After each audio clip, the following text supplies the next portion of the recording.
have been hurt because it was really cold. You know, it was like, looked sunny. But when you stood outside for 10 minutes, people were running back in. It was really cold and really windy. The wind brings it down a lot. So we made the right decision. You couldn't have stayed. I don't think you could have had it out. You know how cold it was today. It was, people went out for a little while just to test it. They couldn't stay out more than 10 minutes. They all came back in. So we would have had a disaster if we did that, and people would have been hurt. The unlawful disclosure video, is that related to the Hunter Biden situation? Which one?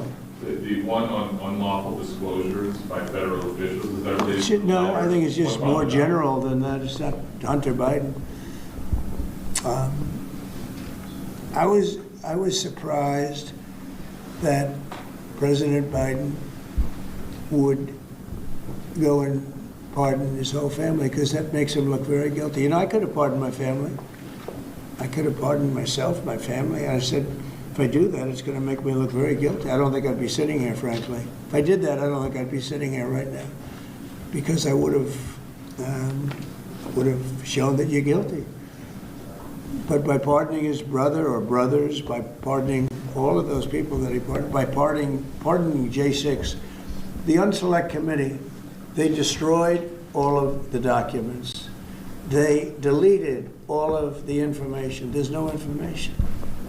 And a lot of the information pertains to Nancy Pelosi, because she was given 100, I mean, you know this, it's on tape with her daughter. Nancy Pelosi was responsible for not taking advantage of 10,000 soldiers or 1,000. You wouldn't have you could have used 400. It was a relatively small crowd. It wasn't the crowd that was at the mall. It was a small crowd.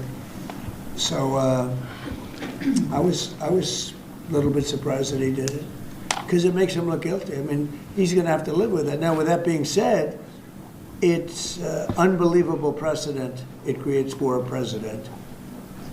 But the precedent is unbelievable. Now maybe every president that leaves office, they're going to pardon every person they ever met, so they don't have some lunatic like deranged Jack Smith, who's a total lunatic, by the way. Not a smart guy either, he's a dummy. But we beat the hell out of him. And I helped my reputation. Do you think you have to do the same thing at the end of this term? Well, I guess now I have precedent to do it. I wouldn't want to do that, no. I think it makes you look very guilty. I think it makes Biden look very bad, very weak, and very guilty. And, I mean, he pardoned everybody. How about this J6 committee? Why is he pardoning them? The reason is because if you delete and destroy documentation, everything, they have nothing, because they were guilty as hell.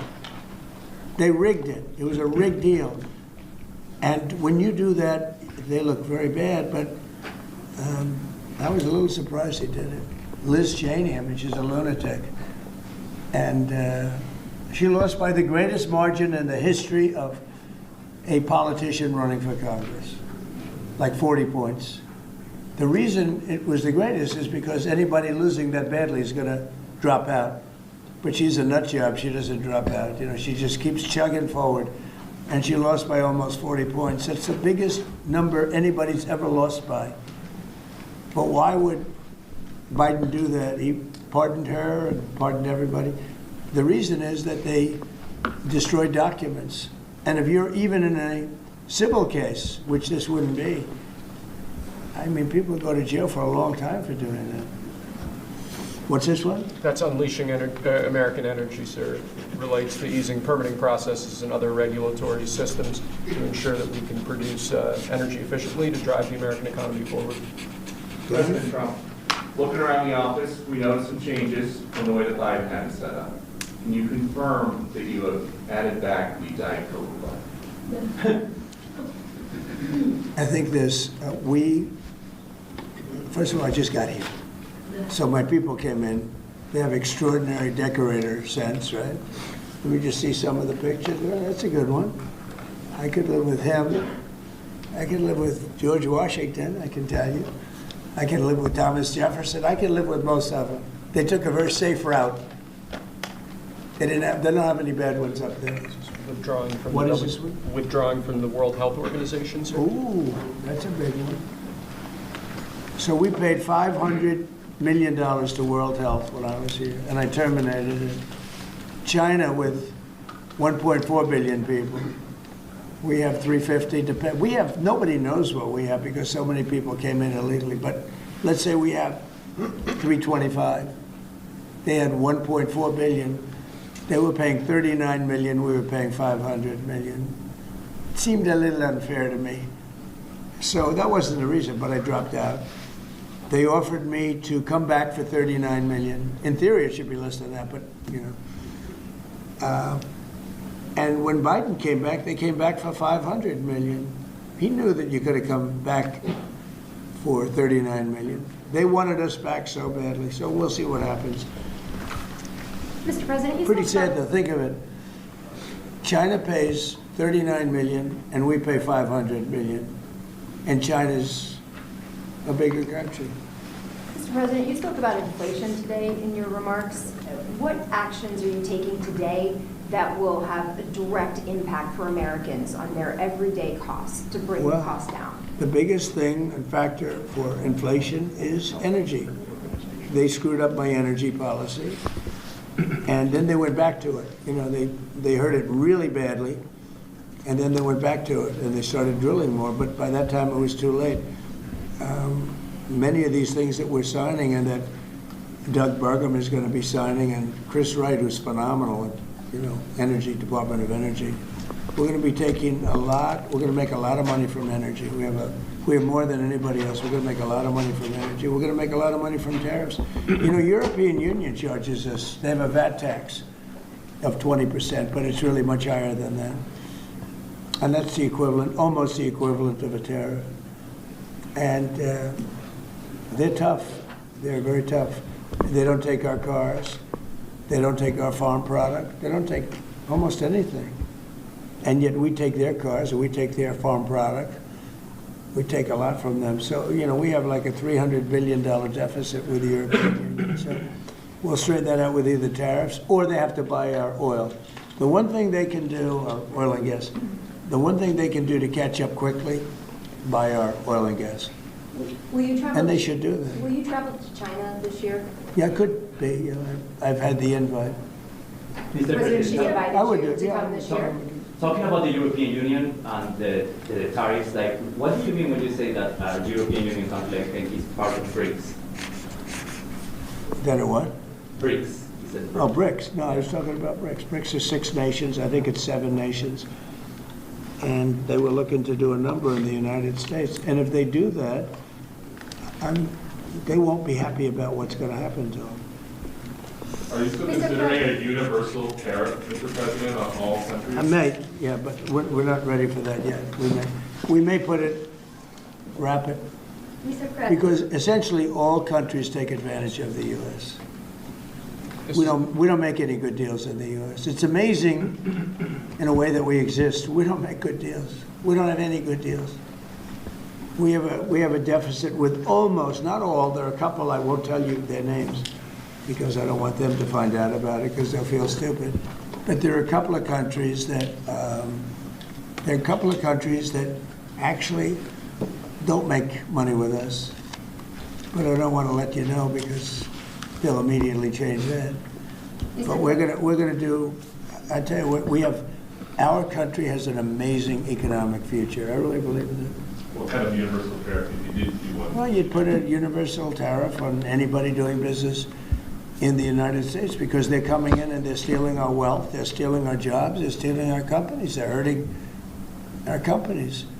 So you put a tariff on to keep them from doing that. Mr. President, you surround yourself with a whole bunch of billionaires today. President Biden, as in his farewell address, warned about it all of our hands. What are you responding to that? Well, he had a lot of guys, and then they found out that he didn't know what the hell he was talking about, and I think they deserted him. They deserted him, those same guys. Look, I don't make pretenses, smart guys, but there are a lot of smart people around, but they did desert him. They were all with him, every one of them. Now they're all with me, I don't know. It's not gonna get anything from me, I don't need money. But I do want the nation to do well, and they're smart people, and they have, they create a lot of jobs. And if they don't do it, China's going to do it. What they've done is they've taken industries and they've taken it away. They outsmarted China. And, we sort of like that. It's okay. They've done a great job. A lot of them, not all of them. Protecting women from radical gender ideologies. Ooh. Mr. President, going back to the World Health Organization, you were the president during COVID. Don't you see the importance of an organization like that to coordinate a global response? Sure, I do, but not when you're being ripped off like we are by the World Health. World Health ripped us off. Everybody rips off the United States, and that's it. It's not going to happen anymore. Thank you very much, everybody. All right, guys, let's go. One Guys, last come one, on. sir. Let's go.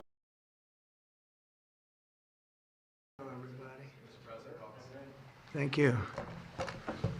Nice to see you. Some very familiar faces.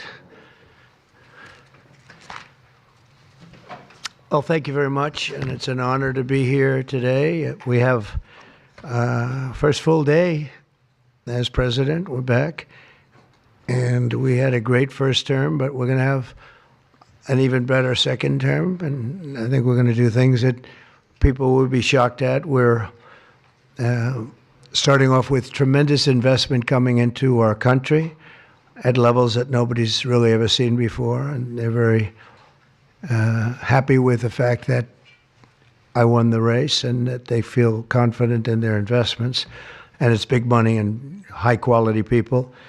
So my first day back from having a nice life, it's my honor to welcome three of the world's leading technology CEOs, and in the case of Larry Ellison, it's well beyond technology. He's sort of CEO of everything. He's an amazing man and an amazing business person. But to announce the largest AI infrastructure project by far in history, and it's all taking place right here in America. As you know, there's great competition for AI and other things, and they're coming in at the highest level. We're joined by Oracle Executive Chairman Larry Ellison, SoftBank CEO, my friend Masa Yoshi-san, and CEO of OpenAI, and I would say by far the leading expert based on everything I read, Sam Altman. So that's great that you're coming in together. That's a massive group of talent and money. Together, these world-leading technology giants are announcing the formation of Stargate. So put that name down in your books, because I think you're going to hear a lot about it in the future. A new American company that will invest $500 billion at least in AI infrastructure in the United States, and very, very quickly, moving very rapidly, creating over 100,000 American jobs almost immediately. This monumental undertaking is a resounding declaration of confidence in America's potential under a new president. Let me be a new president. I didn't say it, they did. So I appreciate that, fellas. But it'll ensure the future of technology. What we want to do is we want to keep it in this country. China is a competitor and others are competitors. We want it to be in this country, and we're making it available. I'm going to help a lot through emergency declarations, because we have an emergency. We have to get this stuff built.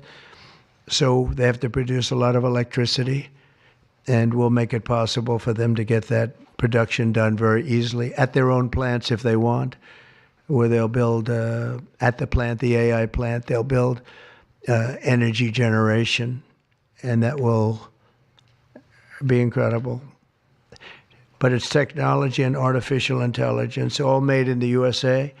Beginning immediately, Stargate will be building the physical and virtual infrastructure to power the next generation of advancements in AI, and this will include the construction of colossal data centers, very, very massive structures. I was in the real estate business. These buildings, these are big, beautiful buildings. They're going to employ a lot of people. And physical campuses and locations currently being scouted nationwide. They're making their choices of locations. I think they have their choice. I'd like to ask Larry, Sam, and Masa to say a few words and just talk about a little bit about what they're doing, and if you have any questions, and then we'll go into a couple of other subjects also. But this is, to me, a very big thing. $500 billion Stargate project. I think it's going to be something that's very special. It'll lead to something that could be the biggest of all. So, Larry, maybe we'll start with you, and we'll go down the line. Thank you. Okay. Thank you, Mr. President. Thank you, sir. Thank you, Mr. President. We certainly couldn't do this without you. It would simply be impossible. AI holds incredible promise for all of us, for every American. We've actually been working with OpenAI for a while and with Masa for a while. The data centers are actually under construction. The first of them are under construction in Texas. Each building's 500,000 square feet. There are 10 buildings currently being built, but that will expand to 20 and other locations beyond the Abilene location, which is our first location. The kind of applications that we're building, to give you an idea, maybe the most charismatic and the one that I think touches us all is electronic health records. Not just maintaining electronic health records, but by looking at electronic health records, understanding the condition of doctors, better understanding the condition of their patients, and being able to provide healthcare plans that are much better than they otherwise would be. A doctor in Indian River Reservation would be able to see how a doctor at Memorial Sloan Kettering would treat the patient, or a doctor at Stanford would treat the patient.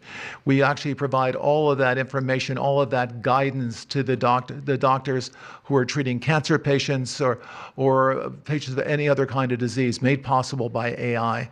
I'm not going to take a lot of time. I'm going to pass it to Masa, but this is a very exciting program for Oracle to be a part of. Thank you. Thank you, sir. Oh, thank you. That would be helpful. That's good. That's great. I feel tall now. Thank you. Well, Mr. President, last month I came to celebrate your winning and promised that we will invest $100 billion.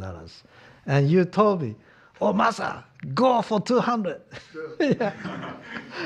Now I came back with 500. Because this is the, as you said yesterday, this is the beginning of golden age of America. This is one great example, I think, right? We wouldn't have decided to do this. I think so. This is the beginning of golden age. We wouldn't have decided unless you won. And yesterday we agreed, we signed to make this happen. It's great. Because of this day. Very nice. So we would make this happen. We would immediately start deploying $100 billion with a goal of making $500 billion within next 4 years, within your term. Yeah. Right? Because of your success. So we are very, very excited to do this. And our partner is, of course, SoftBank, OpenAI, Oracle, and additionally investing partner with MGX. On top of that, we have the technology partner NVIDIA, and of course Microsoft has been very, very supportive to SAM and continue to support all our success. This is not just for business.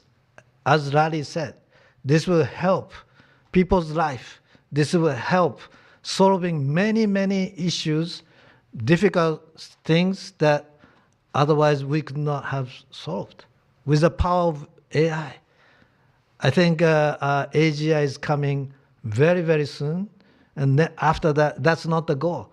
After that, artificial super intelligence will come to solve the issues that mankind would never, ever have thought that we could solve.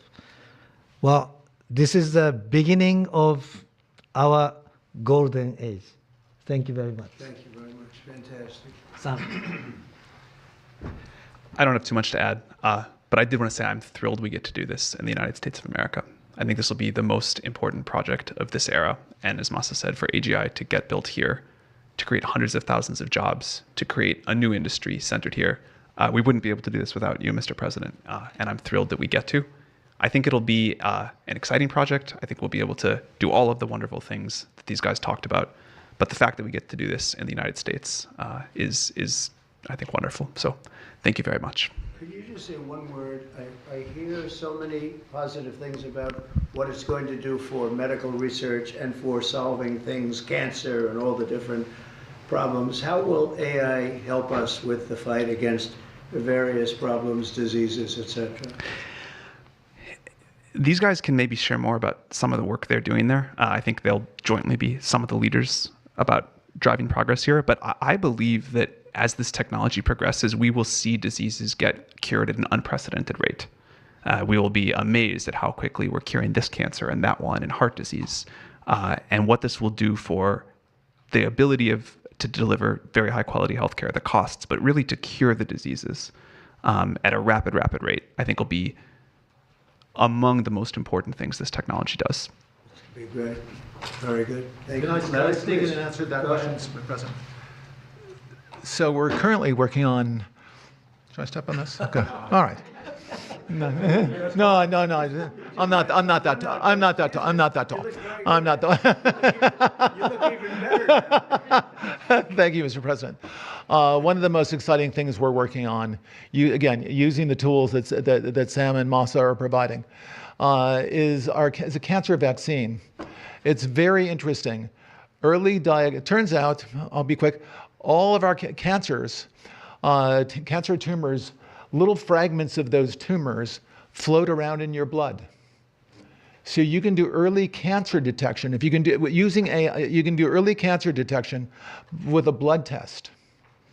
And using AI to look at the blood test, you can find the cancers that are actually seriously threatening the person. So we can, again, cancer diagnosis using AI has the promise of just being a simple blood test.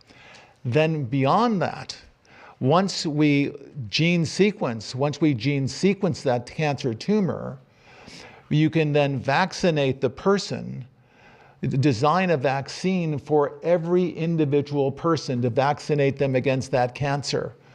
And you can make that vaccine, that mRNA vaccine, you can make that robotically, again using AI, in about 48 hours. So imagine early cancer detection, the development of a cancer vaccine for your particular cancer aimed at you, and have that vaccine available in 48 hours.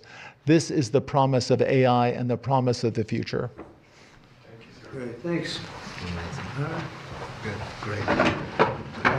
Thank you, sir. President, we have a couple questions. Yeah, just 1 second, we'll finish up. But these are highly respected guys. I was shocked with Larry because I don't even think Larry does this stuff. You did a very good job for a guy that doesn't do it much, right? But he's so respected, and the group, and it's really an honor. But for Larry to be here and do this is very unusual because he doesn't do this stuff. He doesn't need it. He does, and you don't need it, do you? Huh? You don't need it. But I think it's an honor to the country. It's a great honor that this group, these are the top people, that they're going to do it, and they're going to do it here, and we're going to make it as easy as it can be.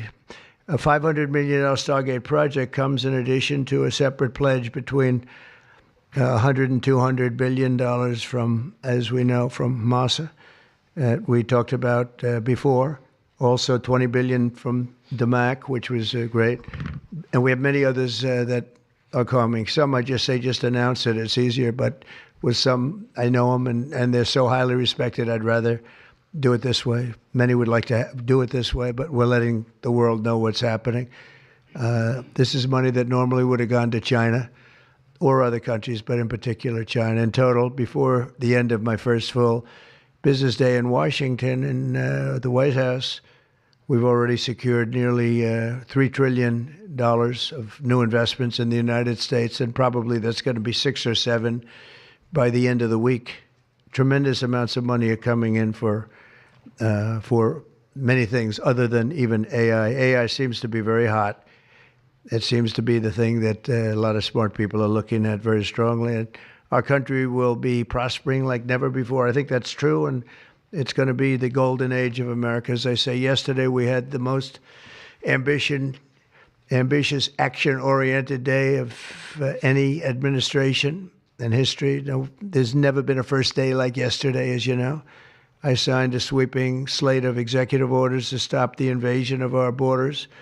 I launched a government-wide effort to defeat inflation and bring down the cost of daily life and bring down the cost of energy, magnificently bring it down. And when energy comes down, Larry, I'd say generally speaking, when energy comes down, everything else comes down. The prices of food and the prices of everything else come down. Energy is that's the big baby. And we declared a national energy emergency to drill, baby, drill, our term that we use. We're going to drill, baby, drill like never before. We ended destructive DEI mandates across the federal government and returned our country to a merit-based system and a common sense system. As you know, the Supreme Court gave us a decision on merit, where things in this country can be based on merit now instead of a lot of different rules, regulations, and things that really put our country at a big disadvantage. We permanently stopped government censorship and restored free speech. That was signed yesterday. We renamed the Gulf of Mexico the Gulf of America. Sounds so beautiful, the Gulf of America, and returned the name of a great president, William McKinley, to Mount McKinley. They took off the name, and he was actually a great president. He was a very, very successful businessman. He ran for governor of Ohio. He won and did a great job as governor, ran for president, and he won. He was assassinated, ultimately, in his second term, unfortunately. But he was the tariff king, and I don't think he was as bad as I am. I think I believe in him even more than him, but he believed in him very strongly. And he raised massive amounts of money. Our country was at its richest from 1870 to 1913. We had the most. That was when we were the richest, relatively speaking. We were the richest during that period of time. That was tariffs from other countries. And our administration's moving with unprecedented urgency and speed to confront every single crisis facing us, and we'll get the job done. And again, I want to thank Sam and Masa and Larry for being here. It's an honor to have them. And we'll take a few questions if you want. Can I ask you about some of the executive orders? You would agree that it's never acceptable to assault a police officer. Sure. Right? So then if I can, among those you pardoned DJ Rodriguez. He drove a stun gun into the neck of a D.C. police officer who was abducted by the mob that day. He later confessed on video to the FBI and pleaded guilty for his crimes. Why does he deserve a pardon? Well, I don't know. Was it a pardon? Because we're looking at commutes and we're looking at pardons. Okay, well, we'll take a look at everything. But I can say this. Murderers today are not even charged. You have murderers that aren't charged all over. You take a look at what's gone on in Philadelphia, take a look at what's gone on in L.A., where people murder people and they don't get charged. These people have already served years in prison, and they've served them viciously. It's a disgusting prison. It's been horrible. It's inhumane. It's been a terrible, terrible thing. I also say this. You go to Portland, where they wrapped police officers, shot police officers, nothing happened to anybody. You go to Seattle, where they took over a big chunk of the city and people died. Portland, a lot of people died. Wait a minute. And you go also, take a look at Minneapolis, because I was there and I watched it. And if I didn't bring in the National Guard, that city wouldn't even exist today. People were killed and nobody went to jail. So these people have already served a long period of time, and I made a decision to give a pardon. Joe Biden gave a pardon yesterday to a lot of criminals. These are criminals that he gave a pardon to, and you should be asking that question. Why did he give a pardon to all of these people that committed crimes? Why did he give a pardon to the J6 Unselect Committee when they burned and destroyed all documents which showed that they did what was wrong, not me? Wait a minute. Why did they give a pardon to all of his relatives? His brother, who made millions of dollars, to all these different people, he gave pardons. That's the question you should be answering. All right, go ahead. Yeah, please. If I can I just follow up really bad. Steve, can I just follow up on that really fast? No, that's enough. Go ahead. You said you will. Tell us about your meeting with Speaker Johnson, Senator Thune. Did you reach any conclusion on this one big? Pretty much. I think we have a good situation now. It's been in some ways made simpler by Los Angeles because they're going to need a lot of money. And generally speaking, I think you'll find that a lot of Democrats are going to be asking for help. So I think maybe that makes it more one-sided. I think we're going to do very well. Look, we're going to take care of Los Angeles. I'm going there. I'm going to North Carolina, which has been abandoned by the Democrats.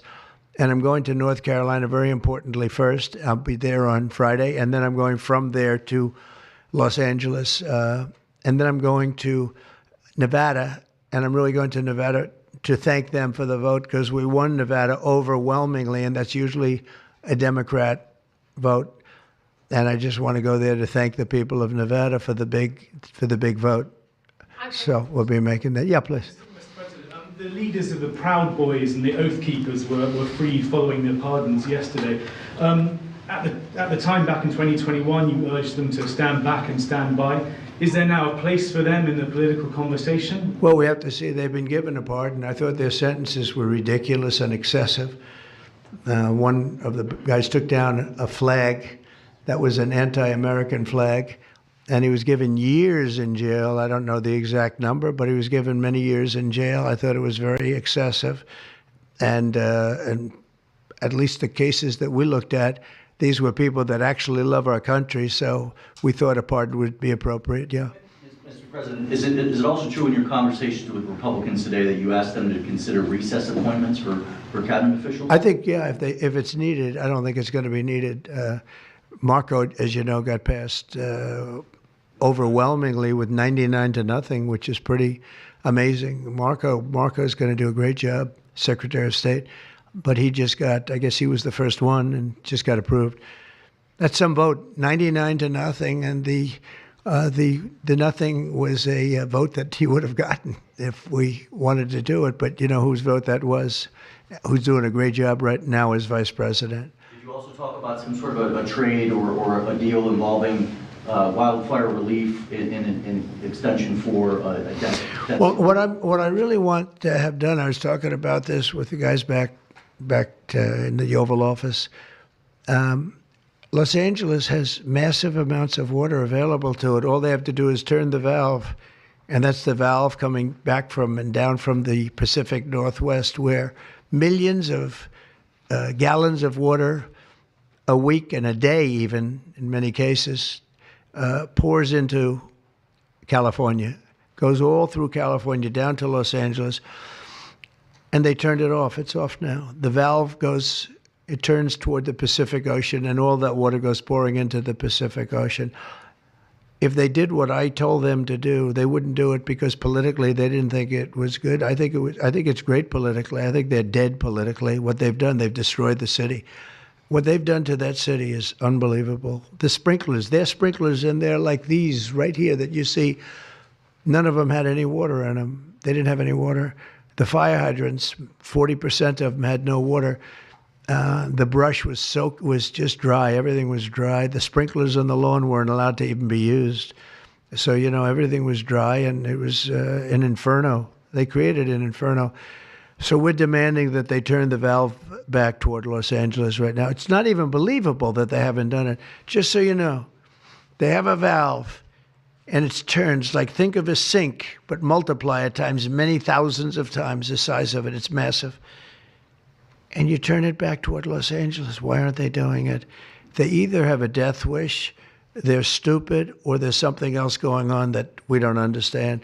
But we want the water that they're throwing away to be used for California. And that includes the farmers of California. You know, when you drive up north, you see all of the land.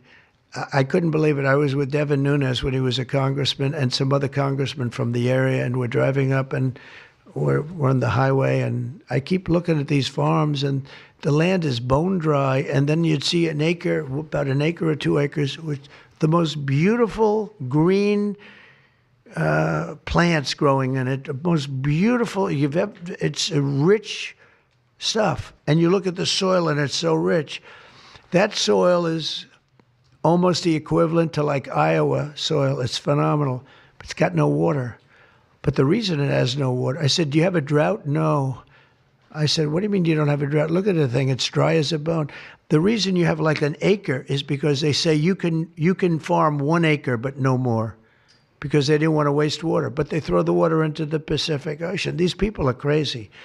So we're going to be issuing an executive order demanding that they immediately let that water come down through California. Farmers, even people living in Beverly Hills. Now, those people have been a lot of them are wiped out. Believe it or not, they were having restrictions, Larry, you know about this. They wanted to restrict you to 38 gallons of water a day. That sounds like a lot, but it's not. When you're a rich person and you like to take a shower, 38 gallons doesn't last very long. And they have all this water, and it's really good water. Up high, Pacific Northwest, some comes in from Canada, a nice country, by the way, comes in from Canada, and it comes all the way through California, and they're restricting it. You even have the half pipes, the half pipes, the cut pipes, big ones, bigger than this room, and they're going all the way down, and they're bone dry, and they could be loaded up with water. No, but isn't it incredible that they don't do it? And it's to protect the Delta smelt. It's a fish that's doing poorly anyway. But I said, how are you protecting the Delta smelt by not giving it water? It's a fish. It needs water. Nobody can answer that question. President, on TikTok, Mr. President. Well, let me do this first. Are you open to Elon buying TikTok? Say it? Are you open to Elon buying TikTok? I would be if he wanted to buy it, yeah. And on your inauguration, I'd like Larry to buy it, too. I have the right to make a deal. So the deal I'm thinking about, Larry, let's negotiate in front of the media. The deal, I think, is this. And I've met with owners of TikTok, the big owners. It's worthless if it doesn't get a permit. It's not like, oh, you can take the U.S. The whole thing is worthless. With a permit, it's worth like $1 trillion. So what I'm thinking about saying to somebody is buy it and give half to the United States of America, half, and we'll give you the permit. And they'll have a great partner, the United States. And they'll have something that's actually more valuable because they have the ultimate partner, and the United States will make it very worthwhile for them in terms of the permits and everything else. But so think of it, you have an asset that has no value or has $1 trillion value. It all depends on whether or not the United States gives the permit. So what I'm saying is let the United States give the permit, and the United States should get half. Sounds reasonable. What do you think? Sounds like a good deal to me, Mr. President. Yeah, he can afford it too. Mr. President, you're a president who has long said that you back the blue, but aren't you sending the message that assaulting officers is okay with these pardons? No, the opposite. In fact, I'm going to be letting 2 officers from Washington Police, D.C. I believe they're from D.C., but I just approved it. They were arrested, put in jail for 5 years because they went after an illegal, and I guess something happened where something went wrong. And they arrested the 2 officers and put them in jail for going after a criminal, a rough criminal, by the way. And I'm actually releasing. No, I am the friend of police, more than any president that's ever been in this office. More than 400 of the people that you pardoned, though, assaulted officers. So I want to ask you about the Vice President, J.D. Vance. He said, this is a week ago, he said, if you committed violence on January 6th, obviously you should not be pardoned. Why is your Vice President wrong? Well, only for one reason. They've served years in jail. They should not have served, excuse me, and they've served years in jail, and murderers don't even go to jail in this country. And we had 1,500. We have 16 under review. As you know, we commuted about 16 of them because it looks like they could have done things that were not acceptable for a full pardon. But these people have served years of jail. Their lives have been ruined. And in many cases, listen to me for a second. Stop interrupting. They served years in jail. And if you look at the American public is tired of it. Take a look at the election. Just look at the numbers on the election. We won this election in a landslide because the American public is tired of people like you that are just one-sided, horrible people in terms of crime. You don't talk about all the people that have been killed and what happens to those murderers. Murderers get no time. You take a look at some of these DAs. They go after political opponents, but they don't go after people that shoot people in the street. They're caught. They know where they're living. They know everything. They don't even go up to pick them up anymore. They just let them live there. They know all about it. They have their pictures. They have the tape of the shooting, and they don't even go up and you're talking about this. No, we pardoned people that were treated unbelievably poorly. In the history of our country, there's never been anything take place like this. They're still looking for them, but they're not looking for the murderers, the people that are killing everybody. We are, though, and we're getting them out of the country. We just started that. We're getting them out of the country, and they're going to be gotten out of the country fast. They came in illegally from jails and from prisons. They killed many people. Some of them killed many people. About 50% of them killed more than one person. They were released into our country. That's what we're focused on, not the kind of nonsense you're talking about. You called for a ceasefire in Ukraine. If Vladimir Putin doesn't come to the table to negotiate with you, will you put additional sanctions on Russia? Sounds likely. And do you think that the war should be frozen currently? The war should have never started. If you had a competent president, which you didn't, the war wouldn't have happened. The war in Ukraine would have never happened if I were president.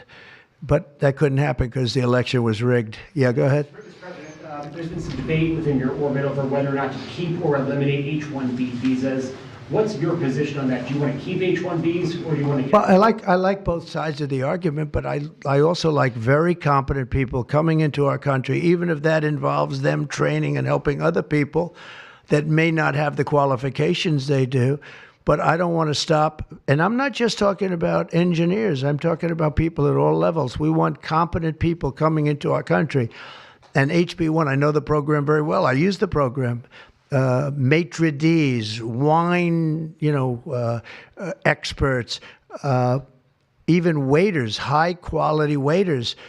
You got to get the best people. Now, then you go into people like Larry, and he needs engineers, and Massa needs, and this gentleman needs engineers like nobody's ever needed engineers, right? So we have to have the quality people coming in. Now, by doing that, we're expanding businesses, and that takes care of everybody. So I'm sort of on both sides of the argument, but what I really do feel is that we have to let really competent people, great people, come into our country, and we do that through the H-1 program. Mr. President, are you looking to impose tariffs on Canada and Mexico in an effort to force negotiations sooner on USMCA? No, it's really not on USMCA. It has nothing to do with that.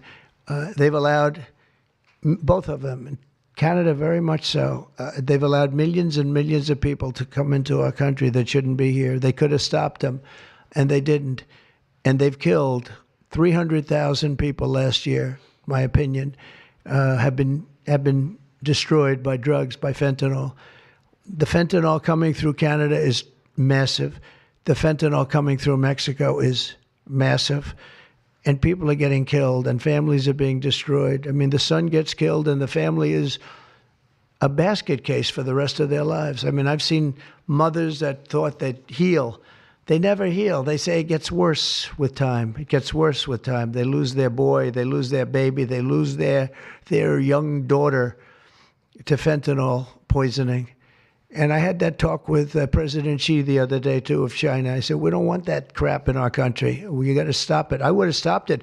I had a deal with him where he was going to give the maximum penalty, which in China is the death penalty for drug dealing.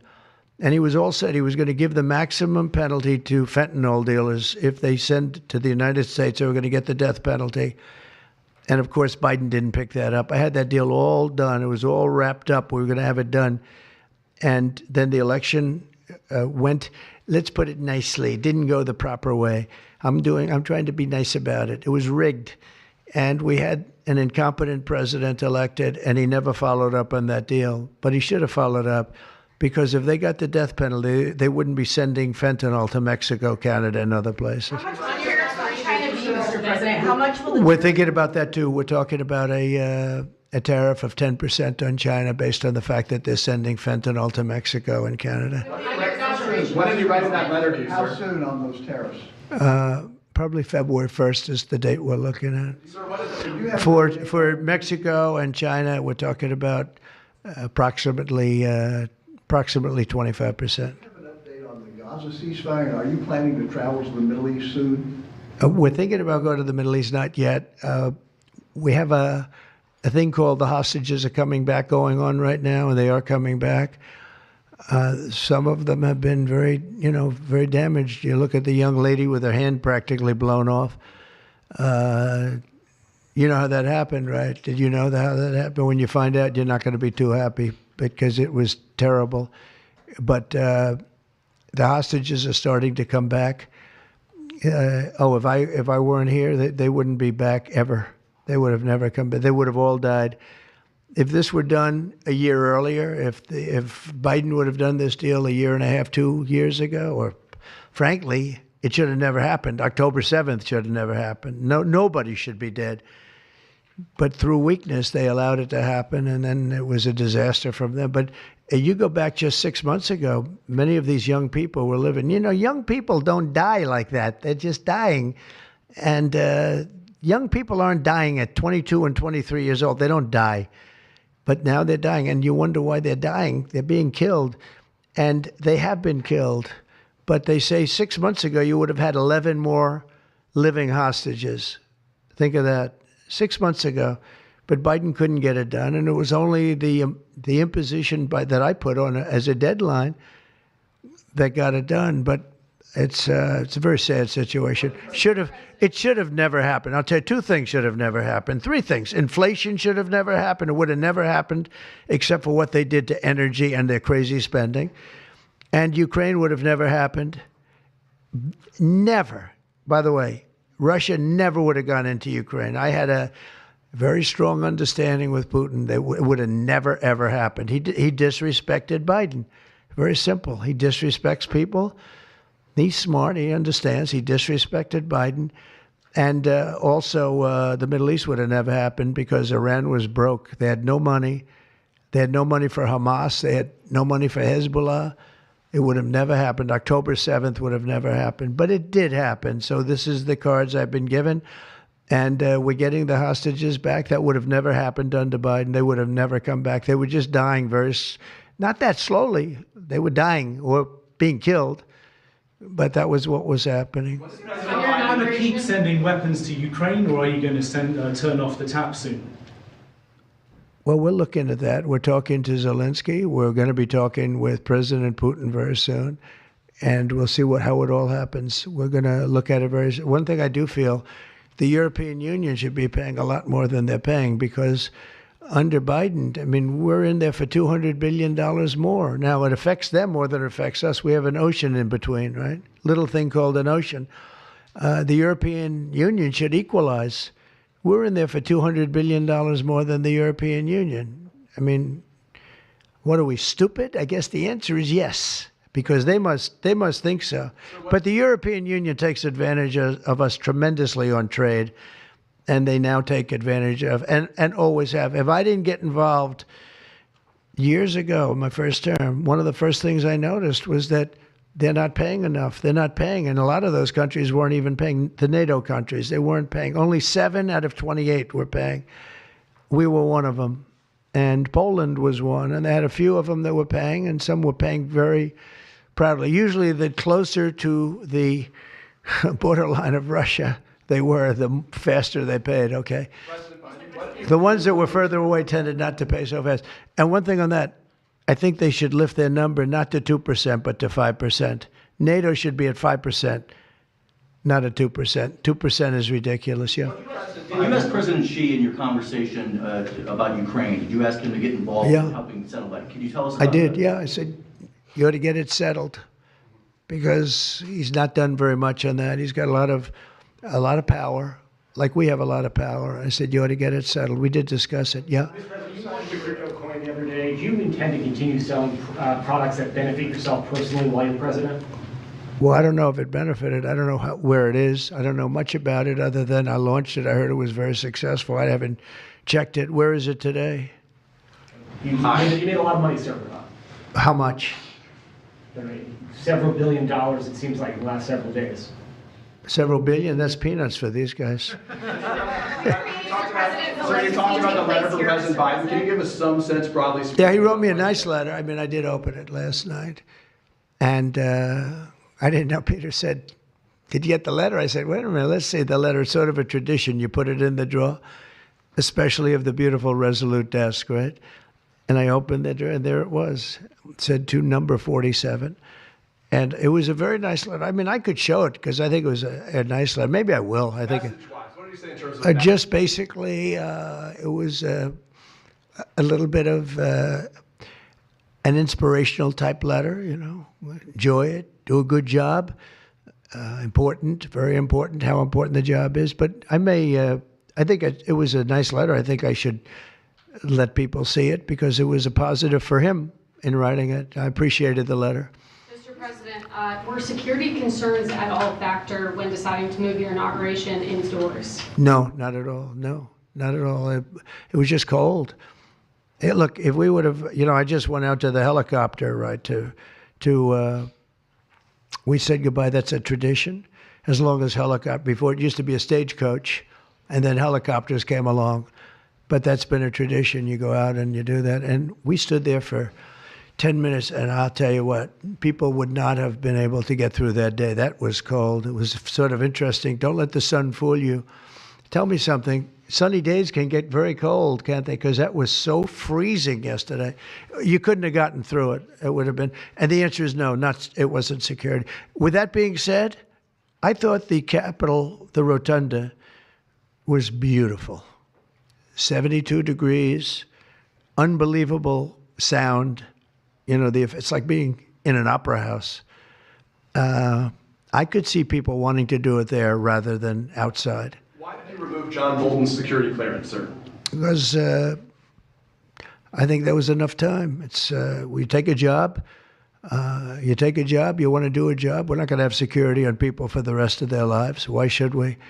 I thought he was a very dumb person, but I used him well because every time people saw me come into a meeting with John Bolton standing behind me, they thought that he'd attack them because he was a warmonger.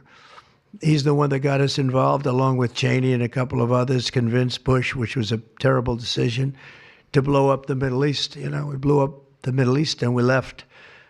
Then we got nothing out of it except a lot of death. We killed a lot of people. And John Bolton was, one of those guys, a stupid guy. But no, you can't have that for life. You shouldn't expect it for life. Sir, is that meeting that you mentioned with President Zelensky, will that take place here, and when and where will you meet with him? I don't know. I mean, look, President Zelensky would like to have peace. He's told me that very strongly. He'd like to have peace, but it takes two to tango. We'll see what happens. When will you meet with President Putin? Anytime they want, I'll meet. I'd like to see that end. Millions of people are being killed, and they're being killed. It's a vicious situation, and they're now largely soldiers. A lot of people have been killed in the cities. They look like demolition sites. Buildings, massive buildings bombed and coming down. The thing with Ukraine is that many more people died than you're reporting. You're not reporting the real numbers, and I'm not blaming you for that. I'm blaming maybe our government for not wanting to release those numbers. Many more people died than what you know about.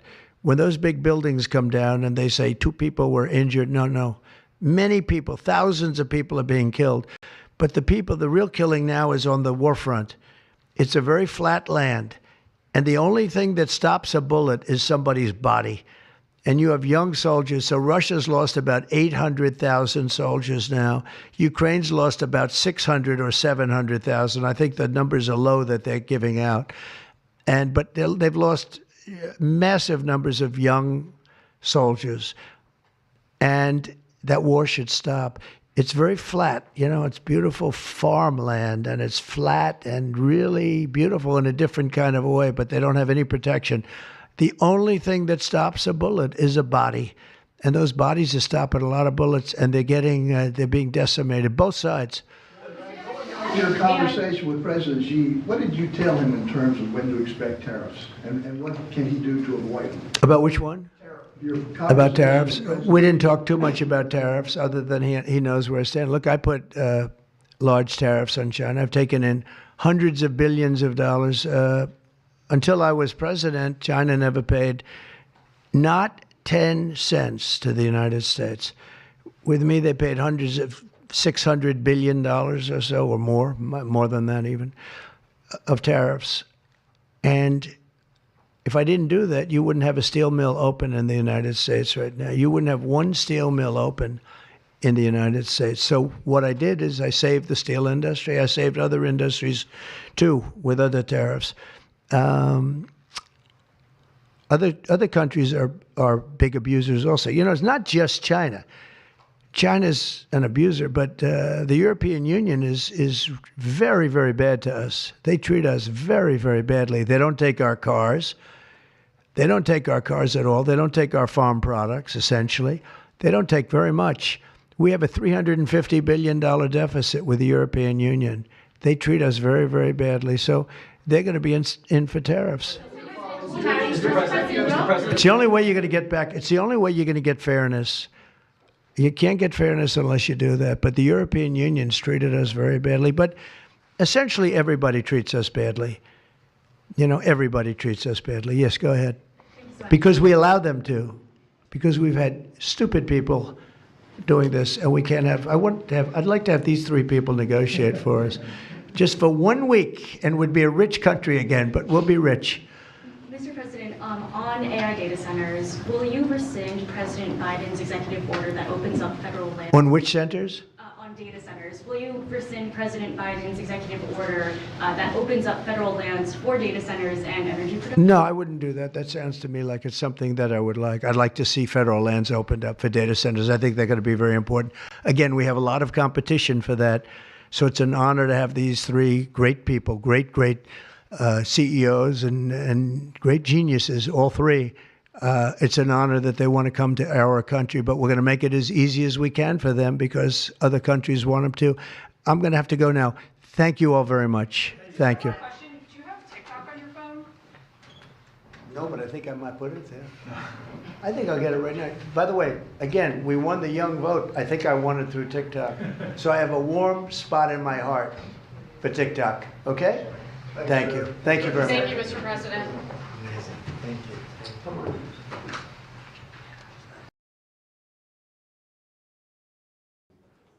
Thank you very much. Thank you, everybody. It's a big day. Should be fun. I don't know. You'll maybe find reasons why it's not, but I can't imagine because we have a lot of great things happening. It's been a very strong week and a very strong weekend. Before we begin, let me say a few words about the historic events that took place over the last few days. On Saturday, my administration helped broker a full and immediate ceasefire, I think a permanent one, between India and Pakistan, ending a dangerous conflict of two nations with lots of nuclear weapons. And they were going at it hot and heavy, and it was seemingly not going to stop. And I'm very proud to let you know that the leadership of India and Pakistan was unwavering, powerful, but unwavering in both cases, and having these, they really were, from the standpoint of having the strength and the wisdom and fortitude to fully know and to understand the gravity of the situation. And we helped a lot. And we helped also with trade. I said, come on, we're going to do a lot of trade with you guys. Let's stop it. Let's stop it. If you stop it, we're doing trade. If you don't stop it, we're not going to do any trade. People have never really used trade the way I used it. That I can tell you. And all of a sudden they said, I think we're going to stop. And they have. And they did it for a lot of reasons, but trade is a big one. We're going to do a lot of trade with Pakistan. We're going to do a lot of trade with India. We're negotiating with India right now. We're going to be soon negotiating with Pakistan. And we stopped the nuclear conflict. I think it could have been a bad nuclear war. Millions of people could have been killed, so I'm very proud of that. I also want to thank Vice President Vance and Secretary of State Rubio for their work and efforts. They worked very hard on that. We also, as you know, created a situation where the Houthis, for the first time ever, have ceased firing, and they've let it be known that they're not going to be firing at American ships anymore, not going to be firing at Americans anymore. This was a heavy barrage that lasted for approximately 50 days. And as you know, they've been in war essentially for forever. But over the last 10 years, they've been very difficult for other countries. Nobody was able to do what we did. But they stopped, and we take their word for it. Their surrogates and them directly said, we don't want to do this anymore. And so we were satisfied with that. In addition, yesterday we achieved a total reset with China after productive talks in Geneva. Both sides now agreed to reduce the tariffs imposed after April 2nd to 10% for 90 days as negotiators continue in the larger structural issues. And I want to tell you that a couple of things. First of all, that doesn't include the tariffs that are already on, that are our tariffs, and it doesn't include tariffs on cars, steel, aluminum, things such as that, or tariffs that may be imposed on pharmaceuticals, because we want to bring the pharmaceutical businesses back to the United States, and they're already starting to come back now based on tariffs because they don't want to pay 25, 50, or 100% tariffs, so they're moving them back to the United States. I spoke to Tim Cook this morning, and he's going to, I think, even up his numbers, $500 billion. He's going to be building a lot of plants in the United States for Apple, and we look forward to that. I really do look forward to that. But the talks in Geneva were very friendly. The relationship is very good. We're not looking to hurt China. China was being hurt very badly. They were closing up factories. They were having a lot of unrest. And they were very happy to be able to do something with us. And the relationship is very, very good. I'll speak to President Xi maybe at the end of the week. We have some other things we're doing. But one of the biggest things that we're doing, and I don't know if people realize this, but we made a great deal with China, a great trade deal. But it was a much bigger deal originally, and then they canceled it right in the last day. Some of you faces I remember were there when that happened. I remember you. And we had a deal where they opened up their country to trade with the United States. And they took that away at the last moment, and then I canceled the whole thing. And then 6 months later, we ended up doing a smaller deal. But it was a big deal. It was $50 billion worth of product that they were going to purchase from our farmers, et cetera. And we agreed to that. People thought it was 15 because they were doing 15. We made it 50 because I misunderstood the 15. I said, you got to get 50. Because when I asked, if you remember the story, when I asked, what are we doing with them? My Secretary of Agriculture at the time, Sonny Perdue, said, sir, it's about 15 billion and we're asking for 15. And I thought he said 50. So I said, so they came back with the deal at 15. And I said, no way, I want 50 because you said 50. They said, sir, we didn't say that. Anyway, bottom line, I said, go back and ask for 50. And they gave us 50. And they were honoring the deal. And we would call them up a lot for the corn and for the wheat and for everything. They were honoring the deal. And then when Biden got in, they no longer honored the deal. There was nobody to call. I would call on an average of once every 2 weeks to say, come on, you have to speed it up a little bit. And our farmers were doing great. I said to them, buy more land and bigger tractors, if you remember. That's what happened. But the deal was a very good deal. But the best part of the deal was that we opened up China. China agreed to open itself up to American business to go in. And it would have been a great thing, I think, for China. They would be able to see things that they haven't seen. They would be able to buy products that they had never been able to buy. Would have been great for American business. I think it would have brought unity between China, better unity between China and the United States. And the bottom line is that they canceled it the last day. We were all set to sign it, and then I went a little bit angry. I got a little angry. I said, they canceled the deal. The deal was done. It was all ready to be signed, and people went over. They came back to me, sir, they don't want to sign the opening up China. Well, the biggest thing that we're discussing is the opening up China. Under President and they've agreed Trump, to do that. America will... But it's going to take a while to paper it. You know, that's not the easiest thing to paper. But that's the single, I think, to me, some people would disagree. Some people would say we're getting a lot of money with tariffs or whatever. But, you know, especially when you add what we already have. Because remember, we're already getting the 50% on steel and different things. That's not included in these numbers. So you can add that. But the biggest thing to me is the opening up. I think it would be fantastic for our businesses if we could go in and compete with China. It would be a lot of jobs for China. It would be, I think, at a time when they can frankly use the jobs. And that's what we're talking about. So that's a very, very important element to add. So when Scott, I watched him speak the other day, and I think he didn't want to say it, but I said, it's okay to say it. Look, if we don't get it, we don't get it. But if we don't get it, it won't be a positive thing.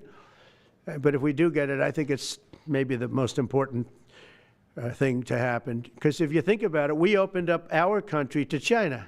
They have very few restrictions. And they didn't open their country to us. Never made sense to me. It's not fair. And they've agreed to open China, fully open China. And I think it's going to be fantastic for China. I think it's going to be fantastic for us. And I think it's going to be great for unification and peace. China will also suspend and remove all of its non-monetary barriers. They've agreed to do that. Well, they're very numerous. But again, to me, the biggest thing that came out of that meeting is they've agreed. Now we have to get it papered, but they've agreed to open up China. It's going to be great for everybody. And third, I'm very happy to announce that Idan Alexander, an American citizen who until recently most thought was no longer living, thought was dead, is going to be released in about 2 hours, actually. And he's going to be released before the eyes of Steve Witkoff, who has done a fantastic job. I know a lot of people that have a lot of talent. I know Steve had a lot of talent. But I know a lot of people with a lot of talent, but there's one that I thought had a special way about him, special personality, aside from being a good deal maker, had a special way about him, and it was Steve. Knew very little about the subject matter, who does, but he learned it in about 2 hours, and he's been fantastic, so I want to just thank Steve. But they're going to be releasing Idan in about 2 hours from now, or sometime today, let's say. And again, they thought he was dead just a short while ago. His parents are so happy. They're so happy. So it's, as you know, Idan's the only American citizen who's captured and held hostage by Hamas since October 7th, 2023. And he's coming home to his parents, which is really great news. I mean, to me, it's big news. They thought he was dead. So that's that. So we'll be heading there, and we'll be seeing 3 primary countries. You know all about that: Saudi Arabia, UAE, Qatar. On Thursday's meeting with Russia and Ukraine is very important. I was very insistent that that meeting take place. I think good things can come out of that meeting. Stop the bloodshed of the horrible. It's a bloodbath. But that 5,000 more, it's really much more, I'm trying to be conservative, more than 5,000 soldiers. Russian, they're not American soldiers, they're from Russia, they're from Ukraine, but they're people. They're human souls, and they're being killed at levels that we haven't seen since the Second World War. And it's every week. A lot of drone fighting. It's a whole new form of warfare, and it's violent and vicious. And so that's it. I'd like to go back to China just for a second. They're very heavy on the fentanyl. We're charging them, as you know, 20% for the fact that they send fentanyl into our country. And they've agreed that they're going to stop that. And, you know, they'll be rewarded by not having to pay, hundreds of billions of dollars in tariffs. So the fentanyl should stop. It comes from China. It's amazing. And comes through our southern border, comes through our northern border too, comes through Canada, and comes through our southern border, much more through the southern border. But so that's a very important subject to me, because everybody in this room has lost friends or people that have family members that have died of fentanyl. So there's a big incentive for China to stop, and I take them at their word. They're going to work on that, I think, very hard. And one thing, when they work on something, they get it done. So now I'm about to depart on a historic visit. Some of you are going with us to, as I said, Saudi Arabia, Qatar, and United Arab Emirates.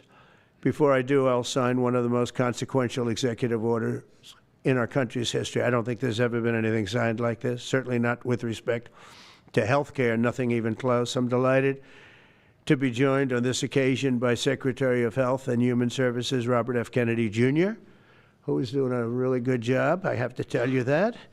CMS Administrator, a friend of mine, Dr. Mehmet Oz, who is an amazing guy. You know, I was telling Bobby before, Oz had a very successful show, but it hurt his reputation. Because when you're in show business, it hurts your reputation a little bit. It's good for you, but in terms of professionalism and being a doctor, it sort of hurts your reputation. This guy went to the best schools, was the best, I mean, top of the line. Then he did a television show, became a success, made a lot of money, all that stuff, but it sort of hurt him. And you know who I compare that to? I hate to say this, but a special woman, Jeanine Pirro. She was the toughest, smartest DA, maybe in our countries, in our cities and states history, New York. She was really tough, really sharp. Then she did a show, and people didn't think of her quite the same way. She became more of an entertainment person, like Oz. Oz is not an entertainer. He's not really an entertainer, if you know the real story. And she isn't either. She is unbelievable. She was one of the strongest district attorneys in the history of New York, highly respected, very tough, went after the drug dealers at a level that you don't see today anymore. And hopefully she's given up a tremendous, she's leaving the #1 show on cable television, one of the #1 shows on television, period, The Five, but they've got great people left behind, but she was a big part of it. And so I equated to that. Jeanine Pirro is unbelievable. FDA Commissioner Dr. Marty McCary, with a reputation that's second to none, and the job he's doing already has been fantastic. Thank you, Marty. And Director of National Institute of Health, Jay Bhattacharya, who has been, as you know, from Stanford, so highly regarded, and have all been working with us very hard on this. And the question they would ask, being a little bit new to the government aspect of it, is why doesn't somebody fight the drug price situation, meaning equalization? There's a term, it's called equalization. Nobody wants to mention that term. And I'm not knocking the drug companies. I'm really more knocking the countries than the drug companies, because they're forced to do things. But the drug lobby is the strongest lobby in this country, they say, the drug lobby. It's between that and lawyers, and they have a lot of power. But starting today, the United States will no longer subsidize the health care of foreign countries, which is what we were doing. We're subsidizing others' health care. Countries where they paid a small fraction of what, for the same drug, that what we pay many, many times more for. And will no longer tolerate profiteering and price gouging from Big Pharma. But again, it was really the countries that forced Big Pharma to do things that, frankly, I'm not sure they really felt comfortable doing. But they've gotten away with it, these countries. European Union has been brutal. And the drug companies actually told me stories. It was just brutal how they forced them. And European Union suing all our companies, Apple, Google, Meta. They're suing all of our companies. They end up, they have judges that are European Union-centric, and they get rewarded $15 billion, $17 billion, $20 billion, and they use that to run their operation. Not going to happen any longer, that I can tell you. So what's been happening is we've been subsidizing other countries throughout the world, not just in Europe, throughout the world. European Union was the most difficult, from what I understand. I mean, I'll tell you a story. A friend of mine who's a businessman, very, very, very top guy. Most of you would have heard of him. A highly neurotic, brilliant businessman, seriously overweight, and he takes the fat shot drug. And he called me up, and he said, President, he calls me, he used to call me Donald, now he calls me President, so that's nice respect. But he's a rough guy, smart guy, very successful, very rich. I wouldn't even know how we would know this, but because he's got comments. President, could I ask you a question? What? I'm in London, and I just paid for this damn fat drug I take. I said, it's not working. He said, I just paid $88. And in New York, I pay $1,300. What the hell is going on? He said, so I checked. And it's the same box, made in the same plant, by the same company. It's the identical pill that I buy in New York. And here I'm paying $88 in London. In New York, I'm paying $1,300. Now, this is a great businessman, but he's not familiar with this crazy situation that we have. But he was stunned. But it was just one of those stories. And I brought it up with the drug companies, represented by somebody who's very, very smart, good person too. And we argued about it for about half hour. And then finally he just said, because they can't justify it, he just said, look, you got me. You got me. I can no longer they've been justifying this crap for years. They said, oh, it's research and development. Well, I said, well, research and development, other countries should pay research and development too. It's for their benefit. It was just one of those things. And the other countries would set a price, and they'd meet the price, and they'd say, if you don't meet the price, you can't sell it in our country. I said, well, then you walk away, and they'll call you back, and they'll sell it in the country. But now they'll have to do that. So for the first time in many years, we'll slash the cost of prescription drugs, and we will bring fairness to America. Drug prices will come down by much more, really, if you think 59. If you think of a drug that is sometimes 10 times more expensive, it's much more than the 59%. It depends on the way you want to analyze it, but in one way you could analyze it that way. But between 59 and 80, and I guess even 90%. So when I worked so hard in the first term, and if I got prices down, remember I was the only one to ever get prices down for a full year, but I'd get them down like 2%, and I thought it was like a big deal. Well, we're getting them down 60, 70, 80, 90%, but actually more than that if you think about it in the way mathematically. And Pharma has to say, we're sorry, but we'll not be able to do this any longer to these countries that have been so tough. They've been very tough, nasty. It's trade. It's trade. And pharma is also very powerful. And the Democrats have protected pharma. The Democrats have protected pharma. These are the Democrats. And by the way, I just called the Speaker of the House, and I just called the leader, our leader in the Senate, John Thune, Mike Johnson. Spoke to both of them. I said, when you score, you're going to have to score two things. You're going to have to, number one, score that hundreds of billions of dollars of tariff money is coming in. But even bigger than that, you're going to have to score that your cost for Medicaid and Medicare and just basically pharmaceuticals and drugs is going down at a level that nobody has ever seen before. It'll pay for the Golden Dome. I see the Golden Dome is there, see? That'll easily pay for the Golden Dome. And we'll have a lot of money left over. We need the Golden Dome, by the way, in this world. Although this world's a lot safer today than it was a week ago, and a lot safer than it was 6 months ago. We had people that had no clue what they were doing. So today Americans spend 70% more for prescription drugs than we spent in the year 2000. Think of that. Our country has the highest drug prices anywhere in the world by sometimes a factor of 5, 6, 7, 8 times. It's not like they're slightly higher. They're 6, 7, 8 times. There are even cases of 10 times higher. So that you go 10 times more expensive for the same drug, that's big numbers. Even though the United States is home to only 4% of the world's population, pharmaceutical companies make more than 2/3 of their profits in America. So think of that. With 4% of the population, the pharmaceutical companies make most of their money, most of their profits from America. That's not a good thing. Now, I think, by the way, I have great respect for these companies and for the people that run them. I really do.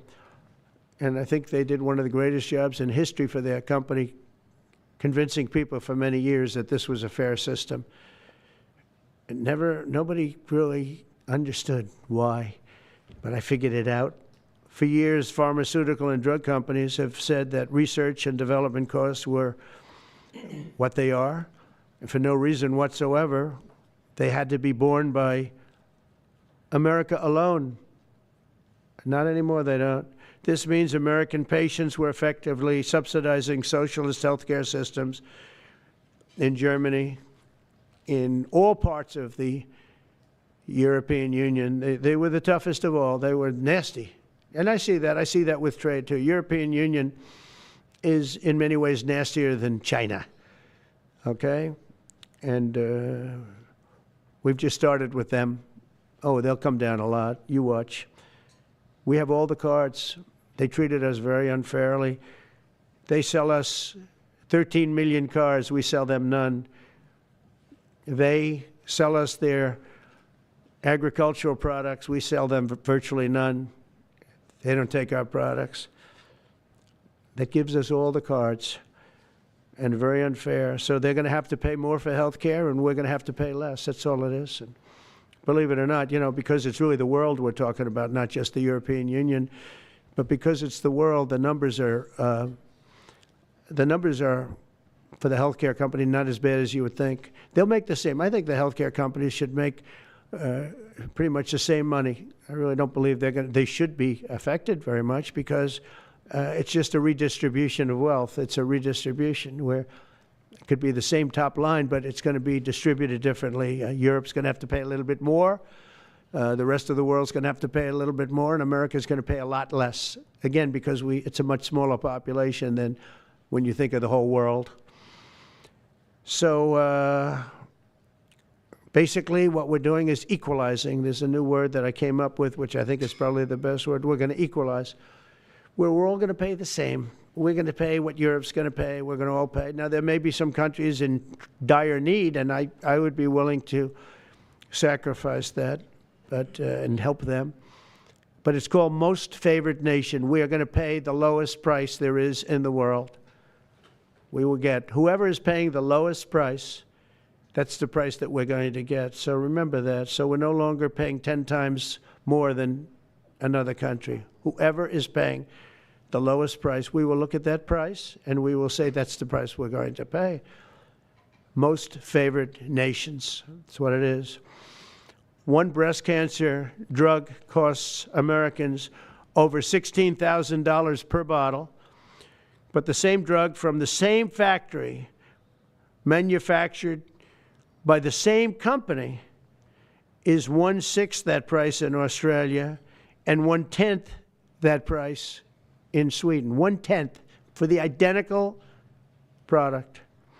A common asthma drug costs almost $500 here in America, but costs less than $40 in the United Kingdom. So $40 in the United Kingdom, which is where this gentleman told me he paid a small amount for his shot. But think of that. So $40 versus $500 here. That's not even bad. There are much worse examples. And the weight loss drug, Ozempic, costs 10 times more in the United States than in the rest of the developed world. 10 times more. Why? Why? What did we do? Suckers. But we never had a president that had the courage to do this. And nobody knew the system like I do. I mean, I've gotten to know this system so well. And I don't think it's fair that it benefits Obamacare. Obamacare is a failure. It's not a good health care. It works. I made it work. I had an obligation to make it work, or an obligation to let it die. I chose that we had to make it work. I had to make it as good as possible. And I had a choice. I could have let it fail, or make it as good as possible. As good as possible means it was still not very good, but it survived. And we did the right thing. But this makes everything work. And I don't want to have a bad form of healthcare work because of the fact I was able to cut drug prices by 80 or 90%. So we're going to maybe come up with something. I think this gives the Republicans a chance to actually do a healthcare that's much better than Obamacare and for less money, which if you guys would work on that along with Congress. But I do want to say that Democrats could have done this a long time ago. They have fought like hell for the drug companies, and they knew they were doing the wrong thing. And it's going to be very hard. I was just telling the leader and the speaker that it's going to be very hard for the Democrats to vote against the one big, beautiful deal. The greatest tax cuts in history, greatest everything, but now you have the big drug prices because that's going to be included. It makes that whole situation different from a scoring standpoint. I just told them, I called them up about this. I said, I'm going to do something that's going to be very monumental, and you're going to be scoring. You better tell your people that this is going to score really well. And then add hundreds of billions of dollars in tariffs to your list also. But as big as the tariffs are, this is something that really hits quickly. 5 years ago, I signed an executive order to confront this disaster, but only confront it in a minor way. It was a good confrontation, but never to this extent. And it took people a little while to understand a very complicated system.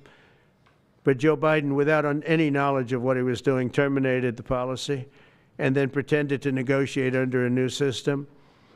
And then you take a look, 5 out of the 10 drugs that he negotiated are now over 200% more expensive in America than the rest of the world, and far more expensive than when he even got involved.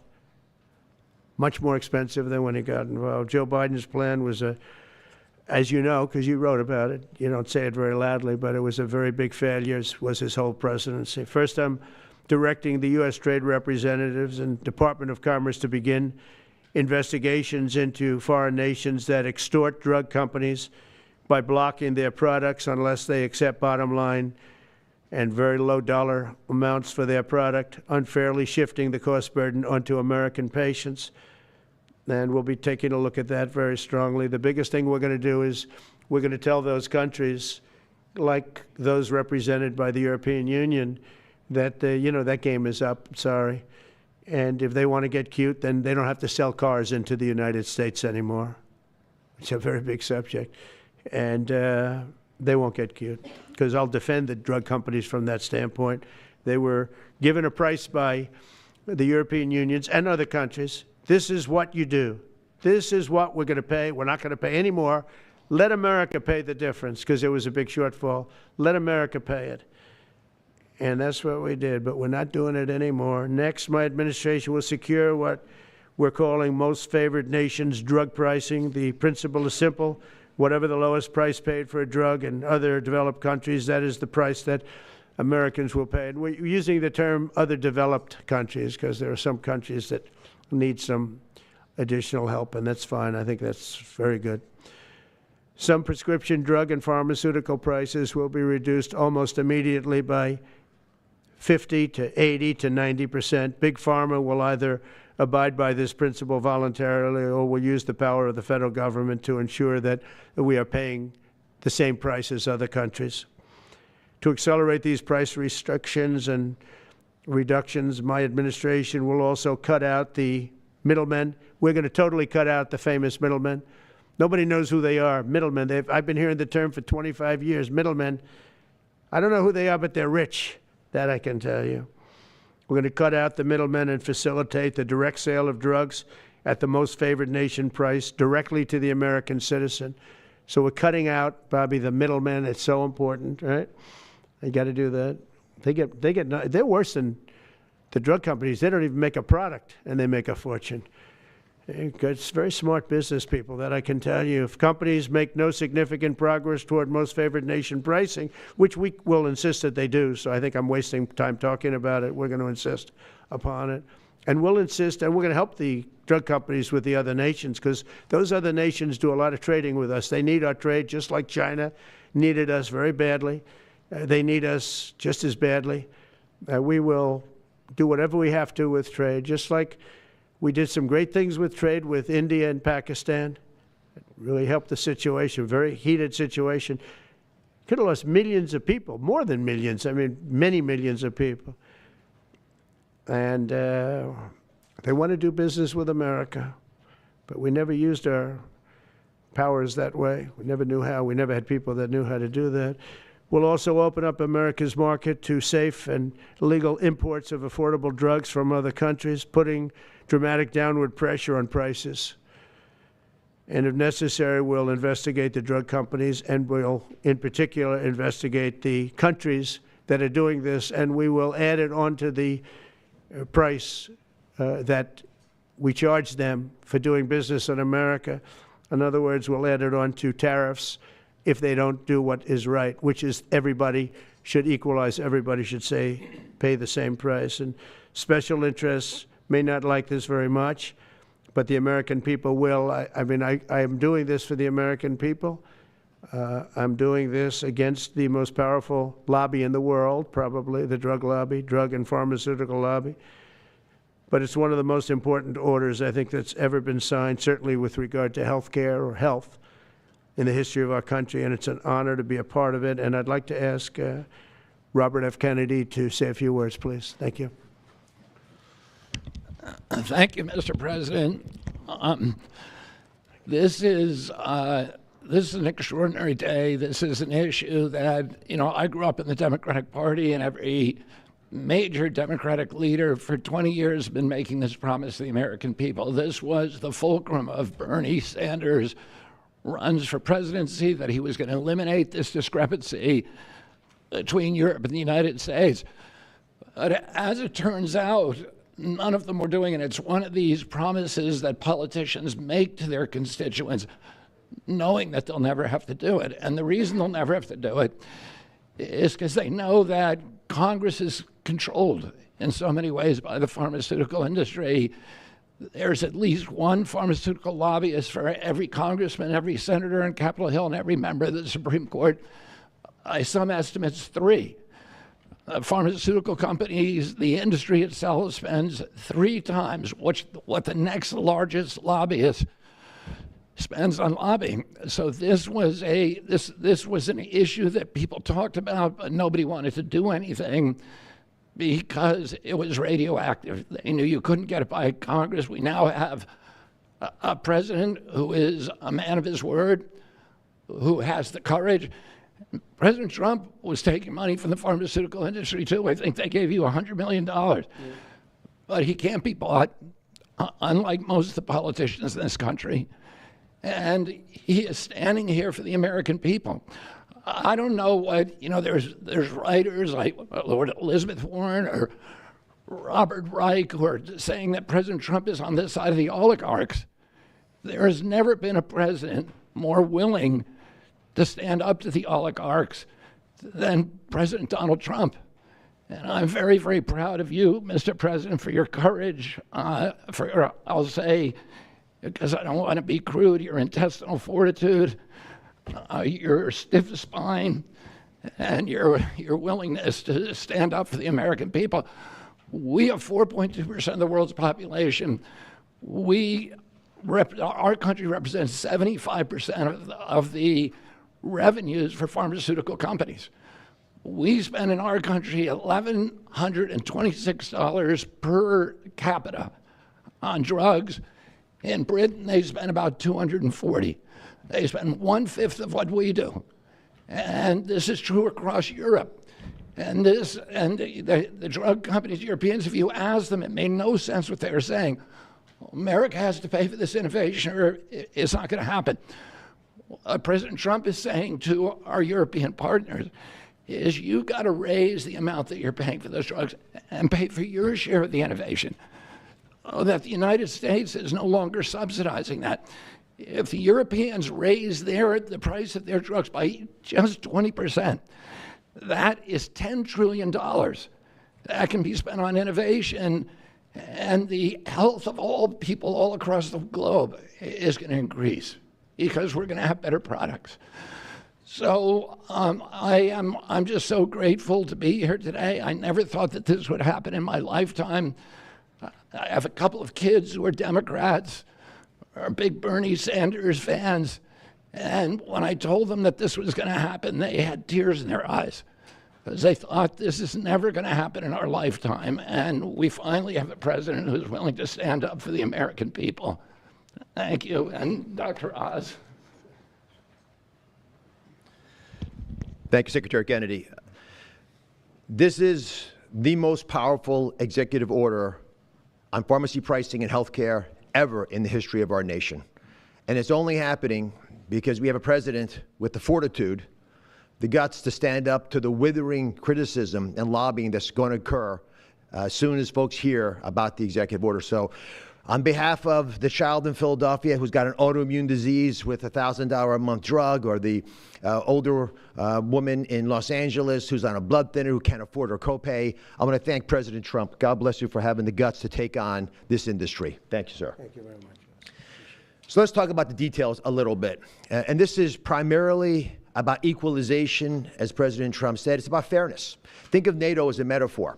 When President Trump said, you've got to pay a little more so it makes sense for all of us, they came up.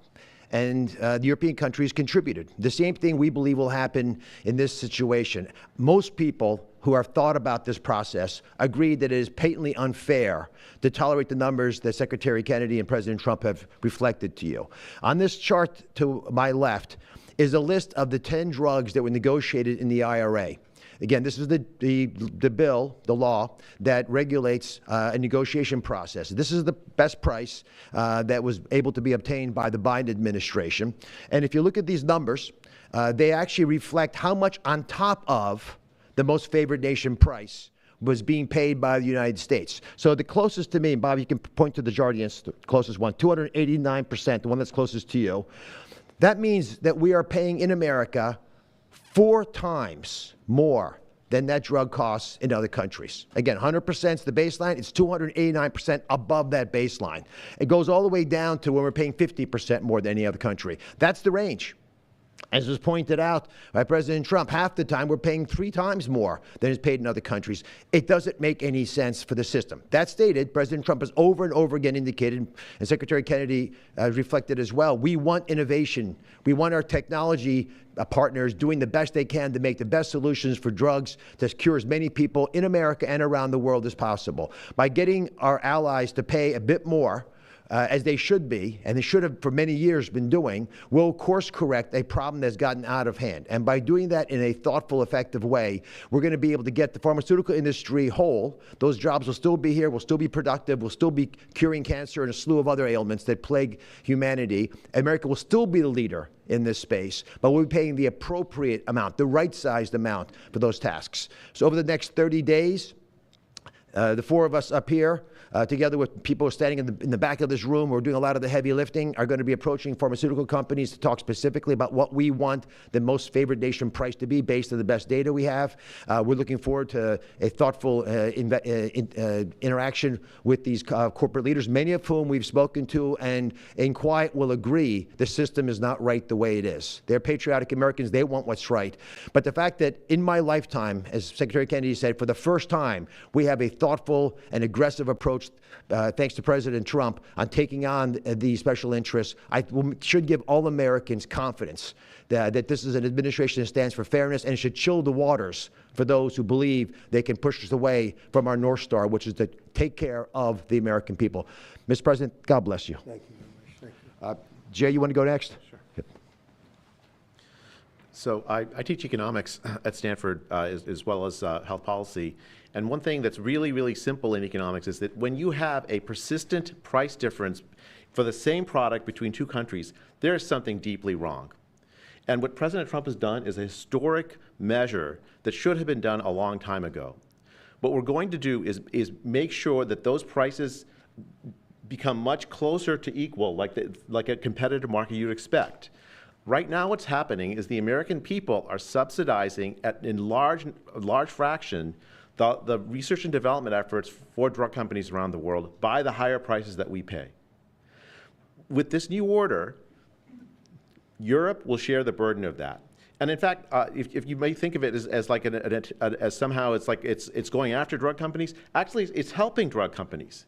Because what we're also going to do with this order, what President Trump has done with this order, is he's said to European governments, look, if you are taking advantage of the drug companies by forcing them to charge very, very low prices, we're going to defend American drug companies in Europe. At the same time, we're standing up for the American consumer who's been paying far too high prices for far too long. I can go back decades to point to congressional reports after government report after government report of tremendously high drug prices, much higher than the rest of the world, and nothing has been done about it until this moment. And I'm really, really proud, President Trump, that you've done this. I'm really proud to be included in this and looking forward to the work ahead. Thank you, Jay. Great. All right.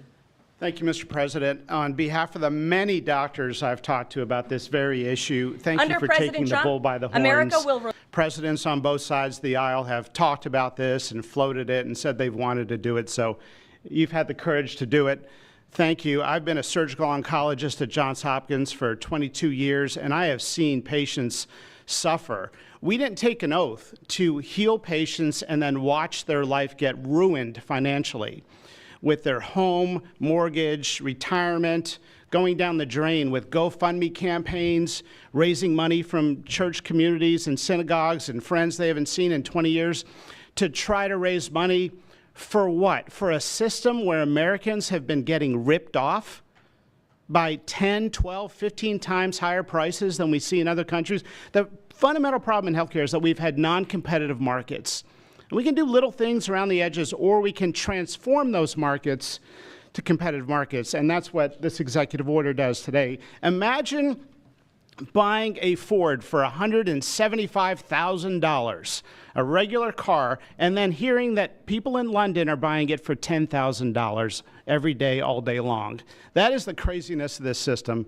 We're going to do everything we can at the FDA to support this executive order. It's transformative. Thank you, Mr. President. Thank you. Thank you very much. So thank you very much, everybody. I think it's a very important day. In many ways, you have, we'll start with the Houthis. We go to Pakistan and India. We go to what we did with China, the trade deal, and with UK. And by the way, many other deals are coming in very much. At a certain point, we'll just set the price because we know where we are. But we'll just set the price. But world trade is going to be terrific, and our country is going to be making a lot of money. Taxes are going to go down. Taxes are going to go down very, very substantially. But you look at all of the things that we've done, and now today I'm heading over. We'll see what we're going to do with respect to Iran. I think you have very good things happening there, too, by the way. I think can't have a nuclear weapon, but I think that they are talking intelligently. We're in the midst of talking to them, and they're right now acting very intelligent. We want Iran to be wealthy and wonderful and happy and great, but they can't have a nuclear weapon. It's very simple. So I think they understand that I mean business, and I think they're being very reasonable thus far. And don't underestimate Thursday in Turkey. President Erdogan is going to be a great host, and we are doing some work with him having to do with Syria, too, by the way. We're going to have to make a decision on the sanctions, which we may very well relieve. We may take them off of Syria because we want to give them a fresh start. But President Erdogan's asked me about that. Many people have asked me about that because the way we have them sanctioned, it doesn't really give them much of a start. So we want to see if we can help them out. So we'll make that determination. But I think you're going to have maybe a good meeting. You have the potential for a good meeting, that a meeting wasn't going to take place. I insisted that that meeting take place. And it is taking place. And I think you may have a good result out of the Thursday meeting in Turkey between Russia and Ukraine.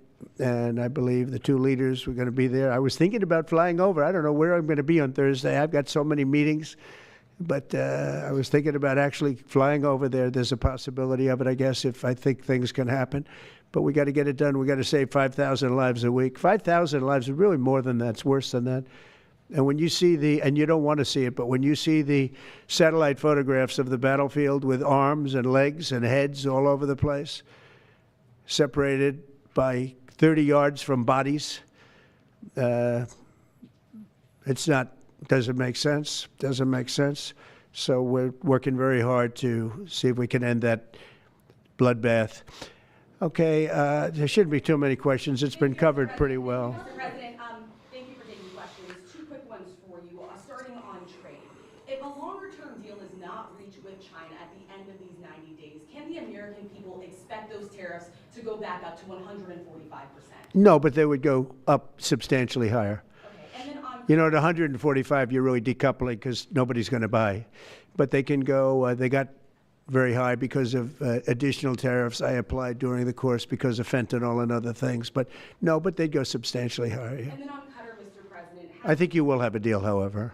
okay, you're confident that there will be a deal. On Qatar, has Qatar asked for anything in exchange for that $400 million luxury jumbo jet? And how can the American people be so sure that they will not in the future? Well, I think what happens with the plane is that, you know, we're very disappointed that it's taking Boeing so long to build a new Air Force One. You know, we have an Air Force One that's 40 years old. And if you take a look at that compared to the new plane of the equivalent, you know, stature at the time, it's not even the same ballgame. You look at some of the Arab countries and the planes they have parked alongside of the United States of America plane, it's like from a different planet. And it's close to 40 years old, might be more than 40 years old now. And we, when I first came in, I signed an order to get it built. I took it over from the Obama administration. They had originally agreed. I got the price down much lower. And then when the election didn't exactly work out the way that it should have, a lot of work was not done on the plane because a lot of people didn't know. They made change orders that were so stupid, so ridiculous. And it ended up being a total mess, a real mess. And when I came back, I said, by the way, what's going on with the Boeings that are coming in? Well, sir, they're way behind. And they are. They're way behind. They were way behind. Another mess that I inherited from Biden. And it's going to be a while before we get them. And I think Qatar, who has really, we've helped them a lot over the years in terms of security and safety. I think they end very, very nicely, and I have a lot of respect for the leadership and for the leader, Qatar. And I think they knew about it because they buy Boeings. They buy a lot of Boeings, and they knew about it. And they said we would like to do something, and if we can get a 747 as a contribution to our Defense Department, to use during a couple of years while they're building the other ones. I think that was a very nice gesture. Now, I could be a stupid person and say, oh, no, we don't want a free plane. We give free things out. We'll take one, too. And it helps us out because, again, we're talking about we have 40-year-old aircraft. The money we spend, the maintenance we spend on those planes to keep them tippy-top is astronomical. You wouldn't even believe it. So I think it's a great gesture from Qatar. I appreciate it very much. I would never be one to turn down that kind of an offer. I mean, I could be a stupid person and say, no, we don't want a free, very expensive airplane. But I thought it was a great gesture. And I think it was a gesture because of the fact that we have helped and continue to, we will continue to, all of those countries, Saudi Arabia, UAE, Qatar, and others, we keep them safe. If it wasn't for us, they probably wouldn't exist right now. And I think this was just a gesture of good faith. And I don't get it. Someday it'll be like Ronald Reagan. They decommission them. You know, they get to a certain age, they decommission them. It'll go to my library. They're talking about going to my library in years out. But I thought it was a great gesture. And it's something that was done by Ronald Reagan. They actually decommissioned the plane, and he put it in his library. And it actually has made the library, I think a Boeing 707, it's actually made the library more successful. So it was good. Do you plan to use the plane after you leave office? No, I don't. No, it would go directly to the library after I leave office. I wouldn't be using it. No. Mr. President, on the hostage, you said that the release of the American hostage, Adam Alexander, is a step in good faith to end this war. Do you expect any progress, or perhaps announcement on ceasefire during your trip to the Middle East? We hope that we're going to have other hostages released too, as you know. So when I met with the hostages 3 weeks ago that were there for quite a while, you remember the 10 people that came in, mostly young people. One or two were a little bit older. They were explaining the trials and tribulations. I mean, they went through hell. And I said, how many are there? They said, 59. I said, that's a lot. I didn't realize, because we got a lot out. You know, we got a lot of hostages out, I think you will acknowledge. They said 59, but then they said, they followed that up by saying 59, of which 24 are living, the rest are dead. But the people whose son, mostly son, I think one daughter in this case, but mostly sons are there, or husbands are there, those people want the dead bodies as much as they want the live body. I have a mother that calls me, but came up to me when I first met her, and she said, sir, please, please get my son out. He's dead, but they have his body. And I asked her about that, and it's as though he were alive. The level of wanting that body back is the same. It couldn't be any more, as though he were alive. So, you know, getting the bodies back is very important. That could be a thing having to do with the religion. It could be same. I was amazed at the level of importance. It's the same as if the son or husband or whatever was alive. So they said 59. In fact, they came in with a number 59 written out on like a sign on their chest. But they came to thank me for getting them out. And I said, what does the 59 mean? They said, well, that means there are 59 people. But then they said, but 24 are living. Now it's 21. The number's 21. So now it's actually, we'll get Etan today. We think we're getting him today. So it's 20. So they have 20 live hostages there. The rest are dead bodies. Mr. President, are you open to negotiating your tariffs on cars, steel, and aluminum with China or any other country? Well, we're not even talking about that. We're bringing the car business back into this country. We have commitments, and not only commitments, they've already started construction on many plants. They've left Mexico in a few cases. In a few cases, they've left Canada. They're not going to build in Canada. They're going to build here because we have the market, and the tariffs have been amazing. The election and the tariffs. November 5th was a big day, and on top of that, of course, you wouldn't have the tariffs without the election, I guess, if you look at it. But we have at least 11 committed massive car factories that are going to be built, that are in the process of being built. And some have actually started. We also have renovations of existing factories where they weren't utilizing the full factory from years gone by, and now they're under full renovation. They'll be opening up full factories in a very short period of time. Our car industry is, I think we're going to have the #1 industry. You know, if you look at Japan and these others, they do tremendously with cars, and they can do that too. But you know, if they want to sell cars in the United States, they're going to have to build factories in the United States, because I'm interested in cars for the United States. Now, one other thing is, in our tax bill, we're giving not only no tax on tips, no tax on Social Security, no tax on overtime, but also we're going to get a deduction for people that borrow money to buy a car if it's made in America. If it's not, we have no interest. On the meeting between President Putin as well as President Zelensky, if President Putin doesn't show up to these talks in person in Turkey, will you join Europe in putting higher sanctions on If I felt it would be important toward getting the deal done, I'm the one that insisted on the meeting. They couldn't get a meeting because one said ceasefire, one said no ceasefire. It was going back and forth. I said, look, at this point, we got to stop it. Just go to the meeting. The meeting's been set. Go to the meeting on Thursday. And if I thought it would be helpful, I don't know where I'm going to be at that particular point. I'll be someplace in the Middle East, but I would fly there if I thought it would be helpful.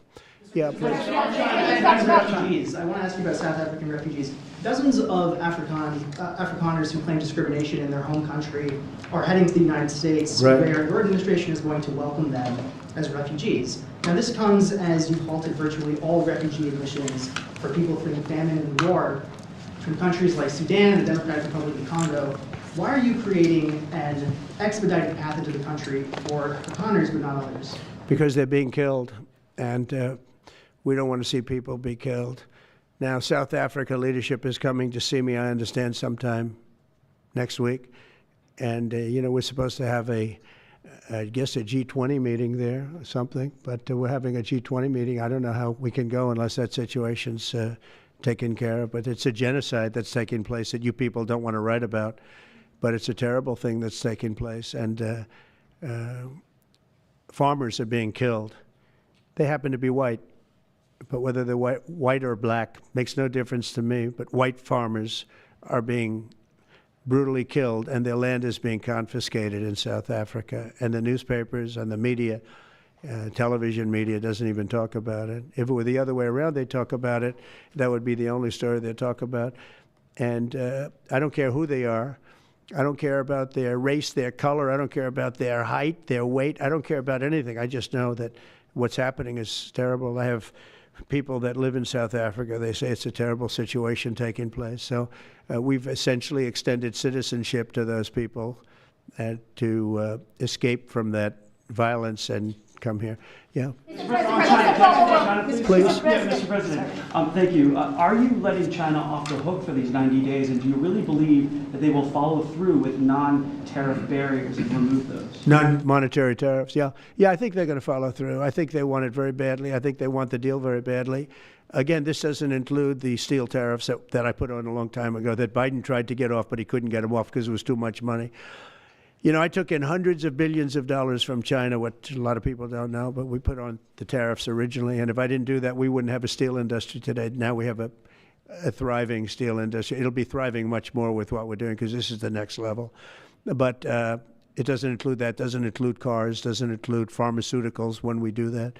And the reason we're doing that will be to get them to come back in the country. You know, there are, again, I always say it because a lot of people forget, but if a company like Eli Lilly, which is making a massive investment in the United States right now. They're building many, many plants. They've already started like 7 of them, many plants, but they are not going to be tariffed.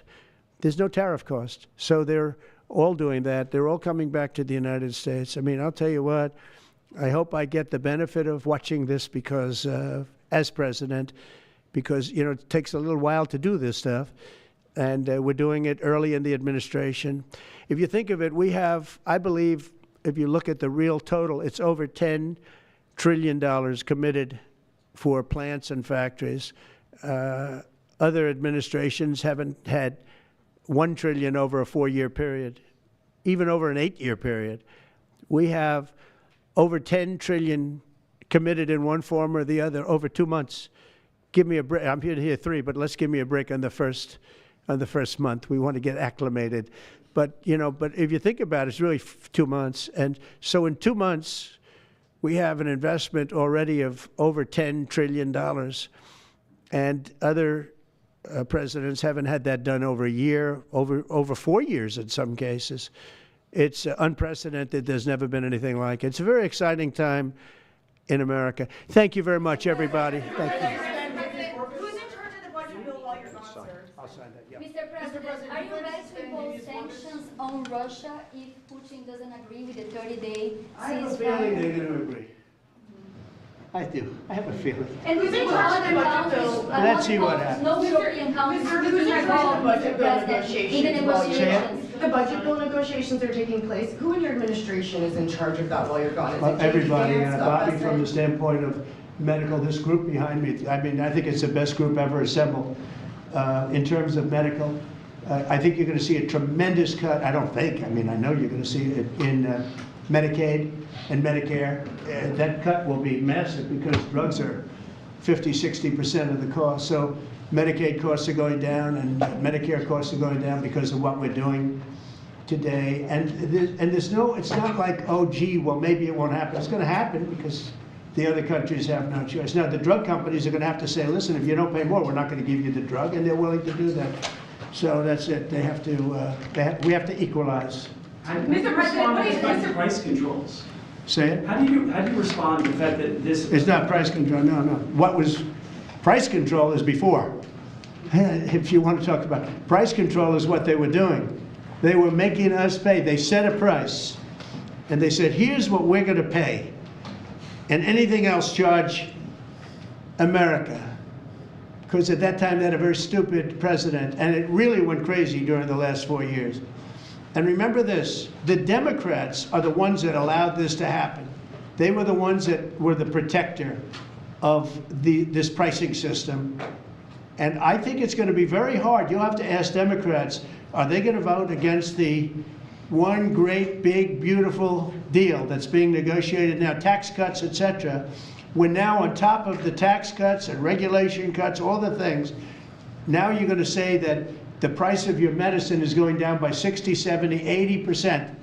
You're going to vote against it? I think a lot of Democrats are going to be forced to do something that their leaders are going to beg them not to do, and that's vote for the bill. I don't see how they can vote against it. How can they vote against it when drug prices, drugs and pharmaceuticals are going to be down 70, 80%? It's going to be very interesting. Mr. President, what do you say to people who view that luxury jet as a personal gift to you? Why not leave it behind? You're ABC fake news, right? Why Because not? only ABC, well, a few of you would. Let me tell you, you should be embarrassed asking that question. They're giving us a free jet. I could say, no, no, no, don't give us, I want to pay you $1 billion or 400 million or whatever it is. Or I could say, thank you very much. You know, there was an old golfer named Sam Snead. Did you ever hear of him? He won 82 tournaments. He was a great golfer. And he had a motto, when they give you a putt, you say, thank you very much. You pick up your ball and you walk to the next hole. A lot of people are stupid. They say, no, no, I insist on putting it. And then they putt it and they miss it.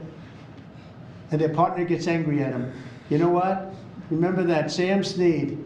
When they give you a putt, you pick it up and you walk to the next hole and you say, thank you very much. Respectfully, sir, as a businessman, some people may look at this and say, have you ever been given a gift worth millions of dollars and then not received It's anything? not a gift to me, it's a gift to the Department of Defense. And you should know better, because you've been embarrassed enough, and so has your network. Your network is a disaster. ABC is a disaster. Here is the bill. Bobby, come on over here. Now you're talking about trillions and trillions of dollars. Thank you very much, everybody. Mr. President, a quick question about Turkey. Thank you very much. Thank you, sir.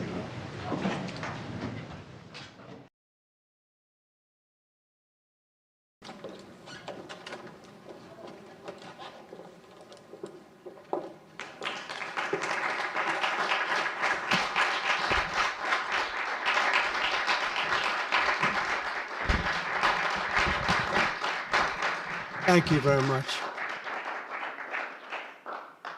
Thank you very much. It's a great honor to be with the Prime Minister. We had a picture taken a little while ago, and it was so nice, I thought I'd present it to you on stage. And here's the picture. I wish I was as handsome as him, but I'm not.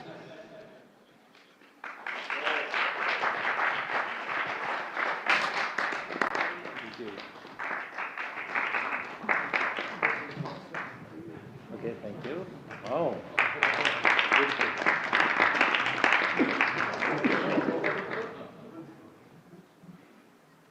Remember that day. Thank you very much, everybody. Appreciate it. I'm delighted to welcome Japanese Prime Minister Ishiba Shigeru to the White House for the first time. And Prime Minister, it's an honor to have you with us, a great honor. Japan is a great country. Thank you very much. Japan is strong and proud. It's a nation that is home to one of the great civilizations in the history of the world. For nearly 80 years, the American-Japanese people have enjoyed a friendship like few others. We've had a great friendship across the vast ocean, and we found ourselves united by bonds of history, commerce, culture, mutual admiration, and great respect. After our meeting today, I'm confident that the cherished alliances between our two countries and others also will continue to flourish long and into the future. The military cooperation between the United States and Japan is one of our closest security partnerships, and it's one of the closest we have anywhere in the world. Our service members work together every day to defend our common interests. Japan is committed to double its defense spending by 2027 compared to my first term. They've invested a lot of money because of my first term. We worked on that very hard with Shinzo.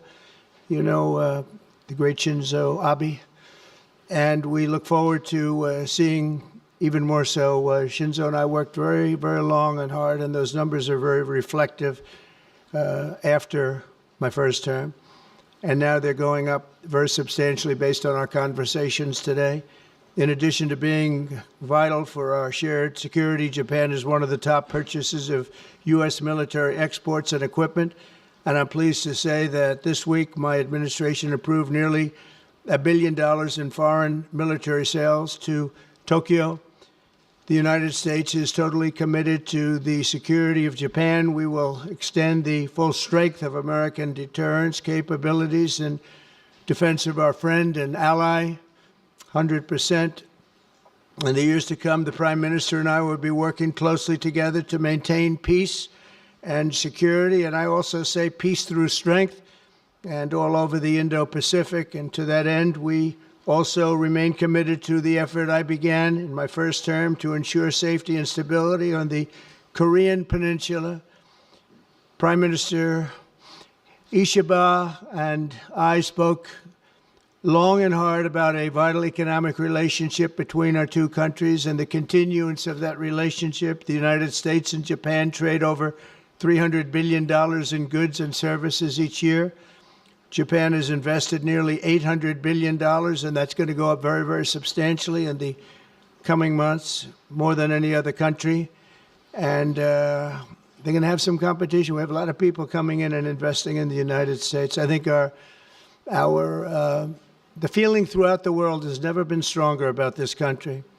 As a result of our victory in 2024, the presidential election, the Japanese investment and technology giant SoftBank announced plans to invest between $100 and $200 billion. And we have many other companies investing that number, higher than that number, some a little bit less, but we have trillions of dollars of investment pouring into our country now that you didn't have just a short while ago.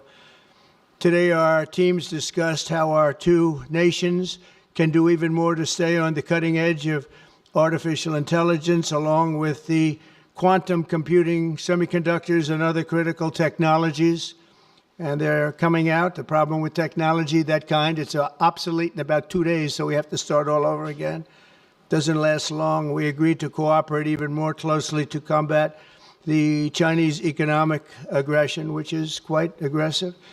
I'm also pleased to announce that Japan will soon begin importing historic new shipments of clean American liquefied natural gas in record numbers. It'll be record numbers. With our Secretary of the Interior, we were talking, I think Doug is here. Hello, Doug. Please stand up, Doug. Doug Burgum, everybody.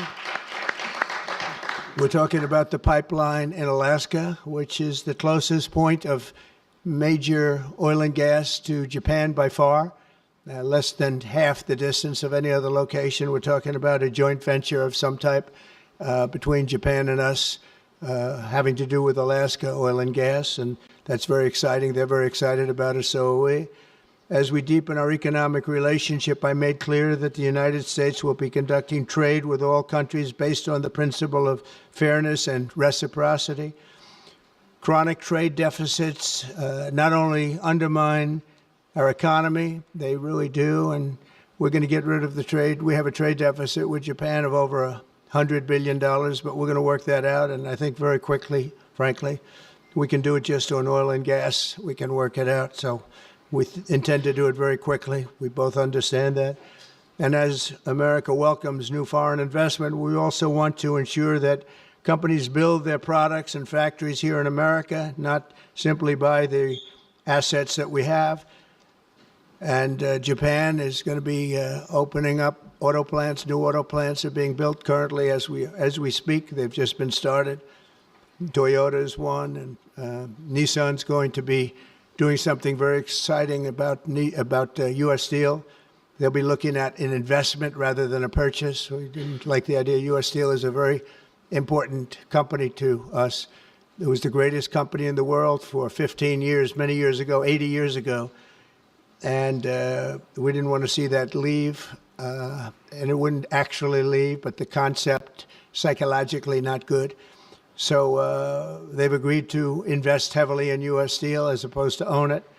And that sounds very exciting. And we're going to meet with Nissan next week, the head of Nissan, very great company, and they'll work out the details. I'll help. I'll be there to mediate and arbitrate. and I had the privilege of working closely with the great Prime Minister, as you know, and you know him very well, Shinzo Abe, the longest-serving Prime Minister in Japan's history. Likewise, I expect that this Prime Minister is going to be a great one. I really believe that he's going to be a great one. I've gotten to know him for not long, but I can see what they have. He's got the qualities of greatness. He's going to do a fantastic job for Japan and for the Japanese people. And I'd like now to invite the Prime Minister to say a few words, and then we'll take some questions. Mr. Prime Minister, thank you. Thank you very much.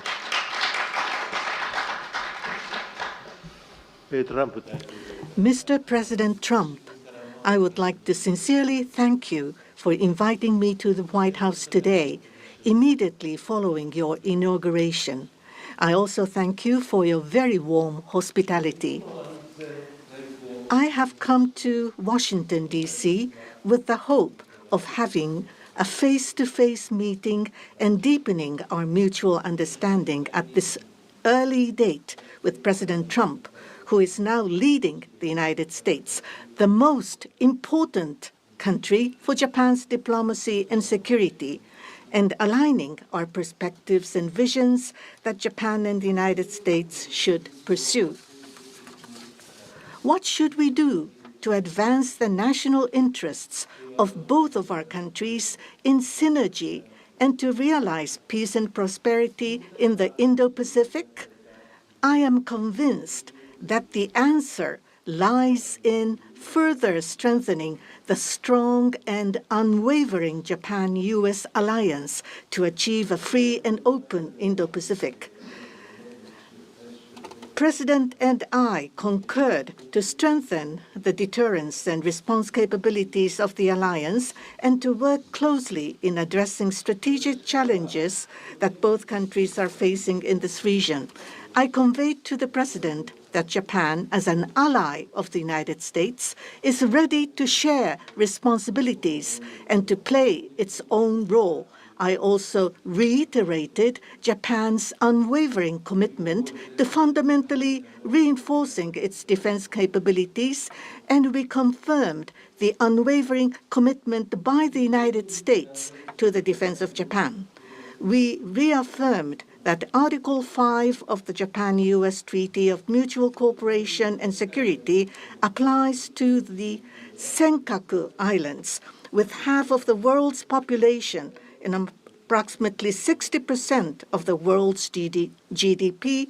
The Indo-Pacific serves as the engine of growth and vitality for Japan, the United States, and the world. President and I also concurred that the United States and Japan will make further efforts in a wide range of areas, working hand in hand together to realize a free and open Indo-Pacific. In this context, we also concurred to further advance cooperation of the multi-layered networks of the like-minded countries, including the Quad, and trilateral cooperation with the Republic of Korea and the Philippines. We also discussed Japan-United States cooperation to bring about growth and prosperity. Economic cooperation, including on economic security, is important from the perspective of strengthening alliance cooperation. Japan is the closest economic partner of the United States and has been the world's largest investor in the United States for 5 consecutive years.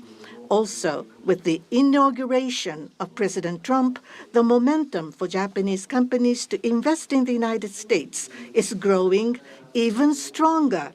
Today, I conveyed my willingness to cooperate together to elevate Japan's investment in the United States to an unprecedented amount of $1 trillion.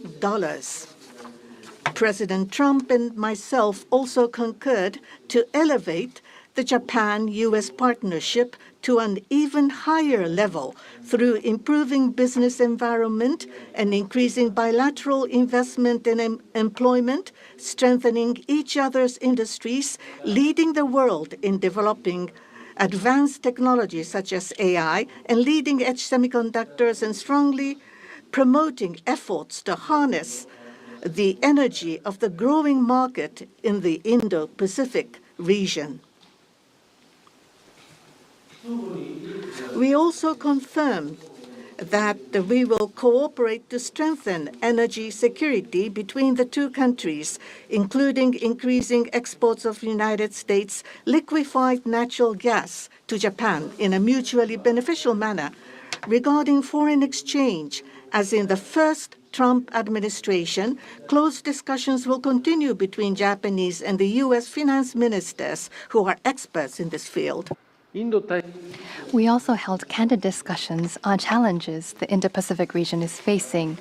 We confirmed that we are resolved not to allow unilateral attempts to change the status quo by force or coercion, and to oppose such attempts in the East and South China Seas in order to fully defend a free and open Indo-Pacific.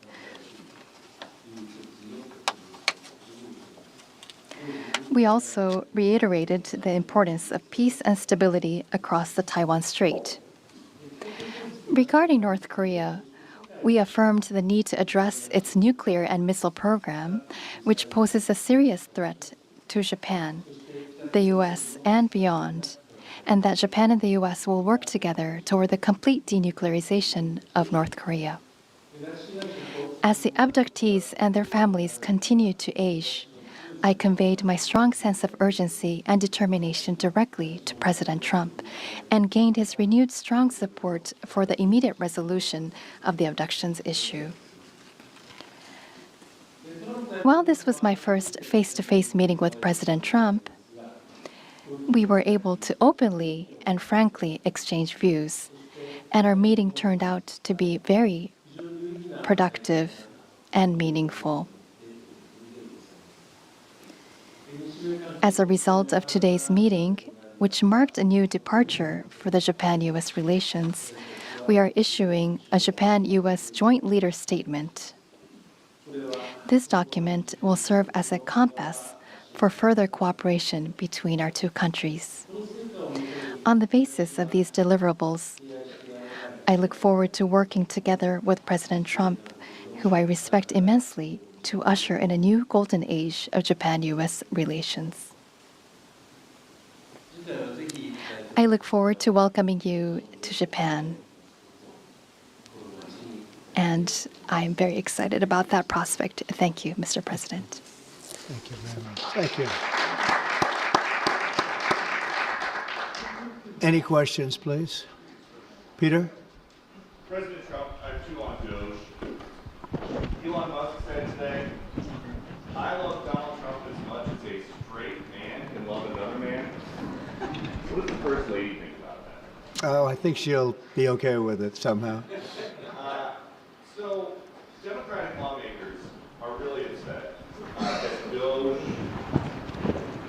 engineers have access to these Treasury payment systems. The Senate Intel Dems wrote a letter to Susan Wiles. They're saying that these systems are used to disperse trillions of dollars each year and contain everyday Americans' personal information like social security numbers, home addresses, bank accounts.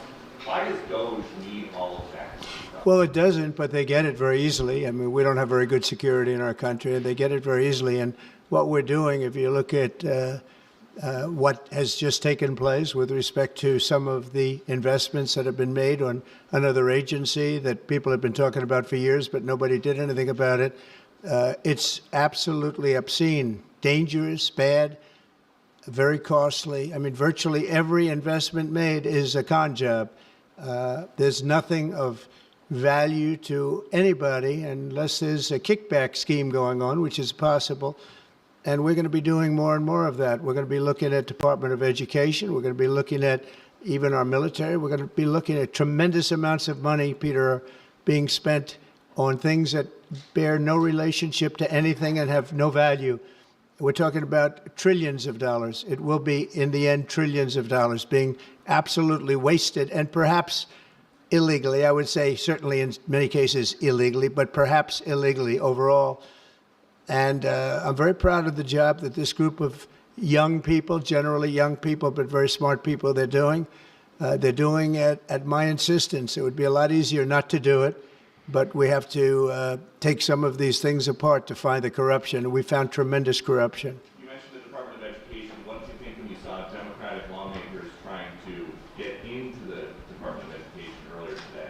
Well, I see the same ones. I see Maxine Waters, a lowlife. I see, all these people. They don't love our country. They don't love our country. We want great education. So they rank 40 countries in education. We're ranked dead last. But the good news is we're number one in one category. You know what that is? Cost per pupil. We spend more per pupil than any other country in the world. You look at Norway, Denmark, Sweden, various countries all up and down, Finland, China does very well in education. And then you look at us. We spend much more money than they do per pupil or any other way. But we spend much more money than they do, and yet we're ranked this year, Biden's last year, congratulations, Joe, we're ranked dead last. So what I want to see is education. Number one, I like choice. We all like choice. But beyond choice, long beyond choice, I want to see it go back to the states where great states that do so well have no debt. They're operated brilliantly. They'll be as good as Norway or Denmark or Sweden or any of the other highly ranked countries. They'll be, you probably have 35 to 38 states will be right at the top. And the rest will come along. They'll have to come along competitively. And by the way, we'll be spending a lot less money. And we'll have great education. As part of this DOGE talks about the cutting effort, one of the DOGE engineers was fired for some inappropriate posts. The vice president says, bring him back. What do you say? Well, I don't know about the particular thing, but if the vice president said that, did you say that? I'm with the vice president. Thank you, Peter. Yeah, go ahead, please. Yes, red dress. Thank you so much, Mr. President. Just how strong do you want Japan's military to be? And do you specifically hope that their increased military spending will deter China and North Korea? What did you talk about that today? Well, I want our military to be the strongest. I also don't mind spending so much money on the military because we build it here. It's made in the USA, all made in the USA. We have, I rebuilt our military during my first term.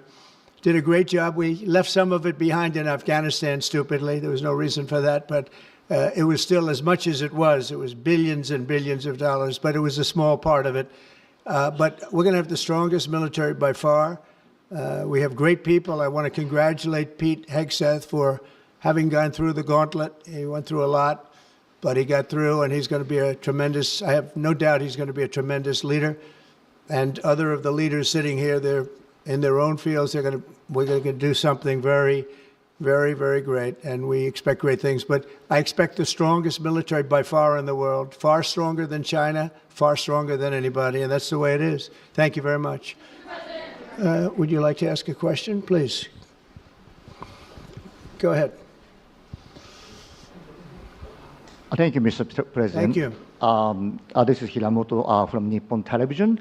My question, let me ask two quick questions. Sure. First, this is the first meeting between Mr. President and Prime Minister Ishiba. So what kind of impression do you have on him? And number two, do you have an idea or do you have a plan to impose tariff against Japan so far? Thank you. I think that he is going to be a great prime minister. I think he's a very strong man, very, very strong. I have great respect for him. I've known him for a long time through a reputation. Shinzo Abe thought the world of him, and I think he's going to do a fantastic job as prime minister. A very strong person.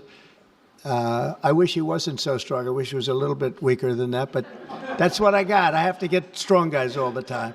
He's going to be a great prime minister.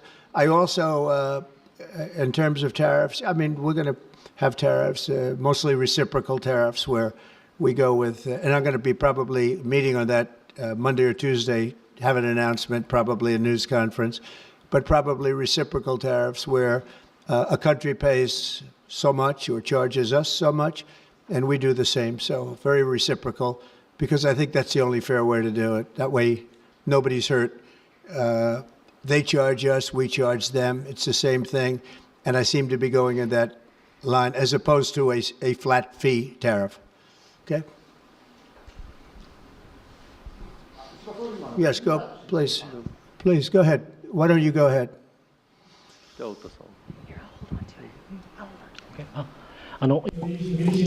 This is Ota from Yomiuri Shimbun newspaper.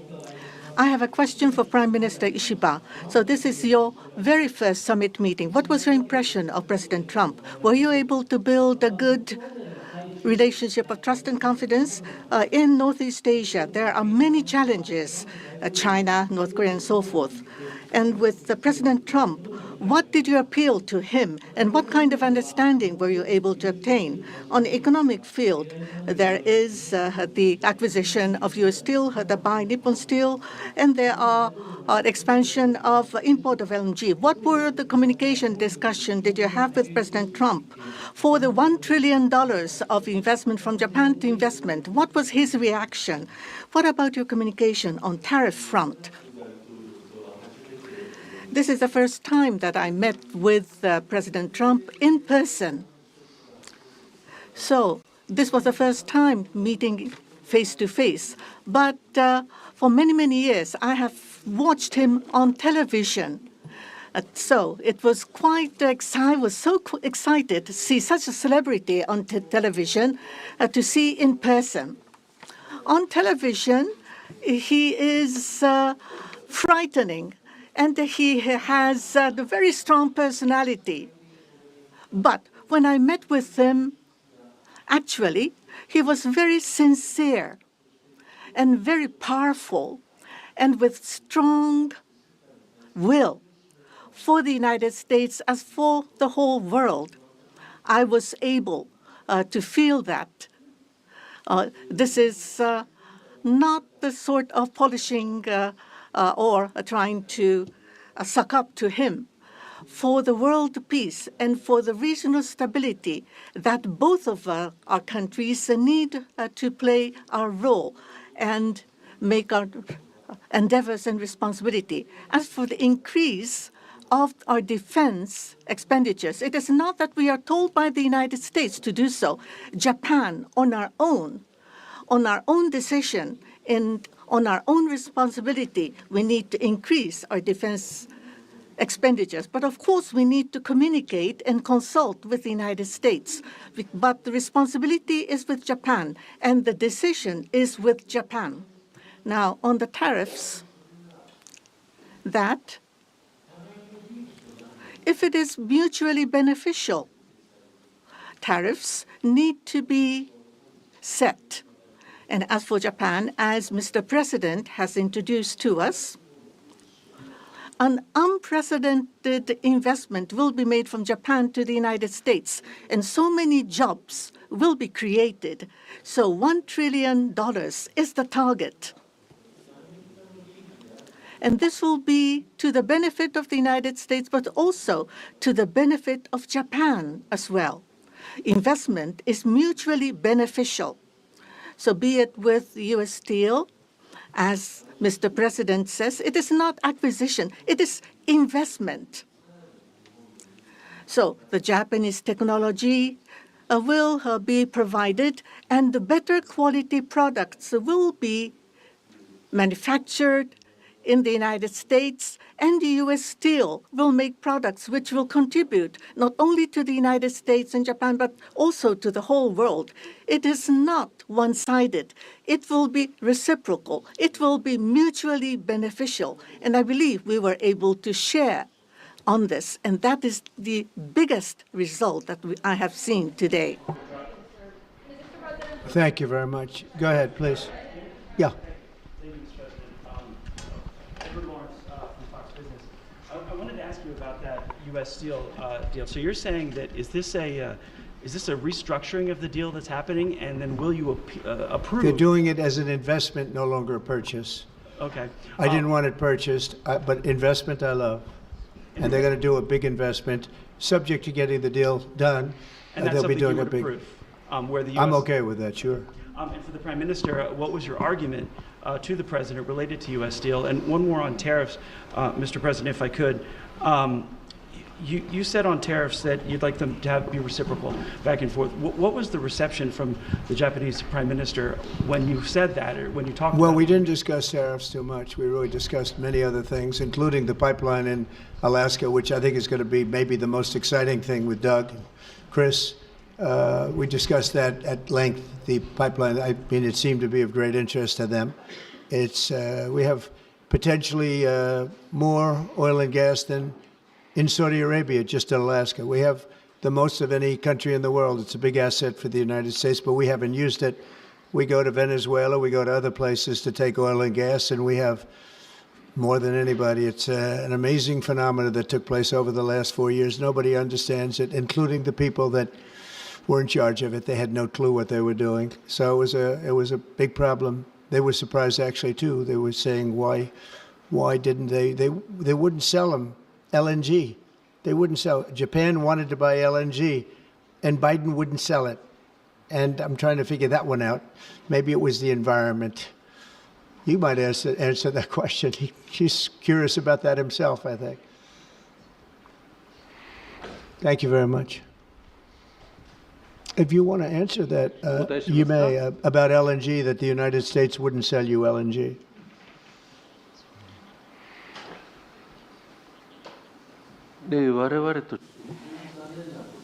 That was a really unfortunate thing, but the previous administration was not allowing the LNG to be exported to us. I believe that President Trump, on the day of his inauguration, allowed us to resume this importing. I think this is something that is really wonderful for us. And as the country of Japan, we are interested in importing not just LNG, but also bioethanol, ammonia, and other resources at a stable price, a reasonable price from the United States. And we also want to improve the trade deficit that the U.S. has towards Japan. So if we are able to buy those at a stable and reasonable price, I think it would be a wonderful situation. And for that, I am very appreciative to President Trump. And we also look forward to LNG and hope that it's a success. I want to just say that on the ethanol, Iowa is going to be very happy. All of the Nebraska, all of our farm states are going to be very happy. They want ethanol, and we'll be able to provide it. So our farmers, who I like and they like me, I think they're going to be very, very happy. We've opened the sale of LNG immediately. Actually, we did it a few days ago. And China, right now, not only China, everybody wants to buy it. We have more than anybody, and they're all buying it. But Japan in particular, we're very happy that they're going to start immediately. And we can supply it to the world, but we're supplying it to Japan, and they're going to always be right up in the front of the line. Yeah, go ahead, please. Go ahead. Mr. Prime Minister, I have a question for you as well, but Mr. President, I'll start with you. Quickly to follow up on what Peter was asking, have you directed Elon Musk to review Pentagon spending, given it's the biggest discretionary spending in the federal budget? Yes, I have Pentagon, education, just about everything. We're going to go through everything, just as it was so bad with what we just went through with this horrible situation we just went through, and I guess 97% of the people have been dismissed. It was very, very unfortunate. You're not going to find anything like that, but you're going to find a lot, and I've instructed him to go check out education, to check out the Pentagon, which is the military, and sadly you'll find some things that are pretty bad, but I don't think proportionally you're going to see anything like we just saw. FBI has turned over a list to the Justice Department of the FBI agents who worked on the January 6 rioters cases. Are you planning to fire the FBI agents who worked on those investigations? No, but I'll fire some of them because some of them were corrupt. I have no doubt about that. I got to know a lot about that business, that world. I got to know a lot about that world, and we had some corrupt agents, and those people are gone, or they will be gone, and it'll be done quickly and very surgically.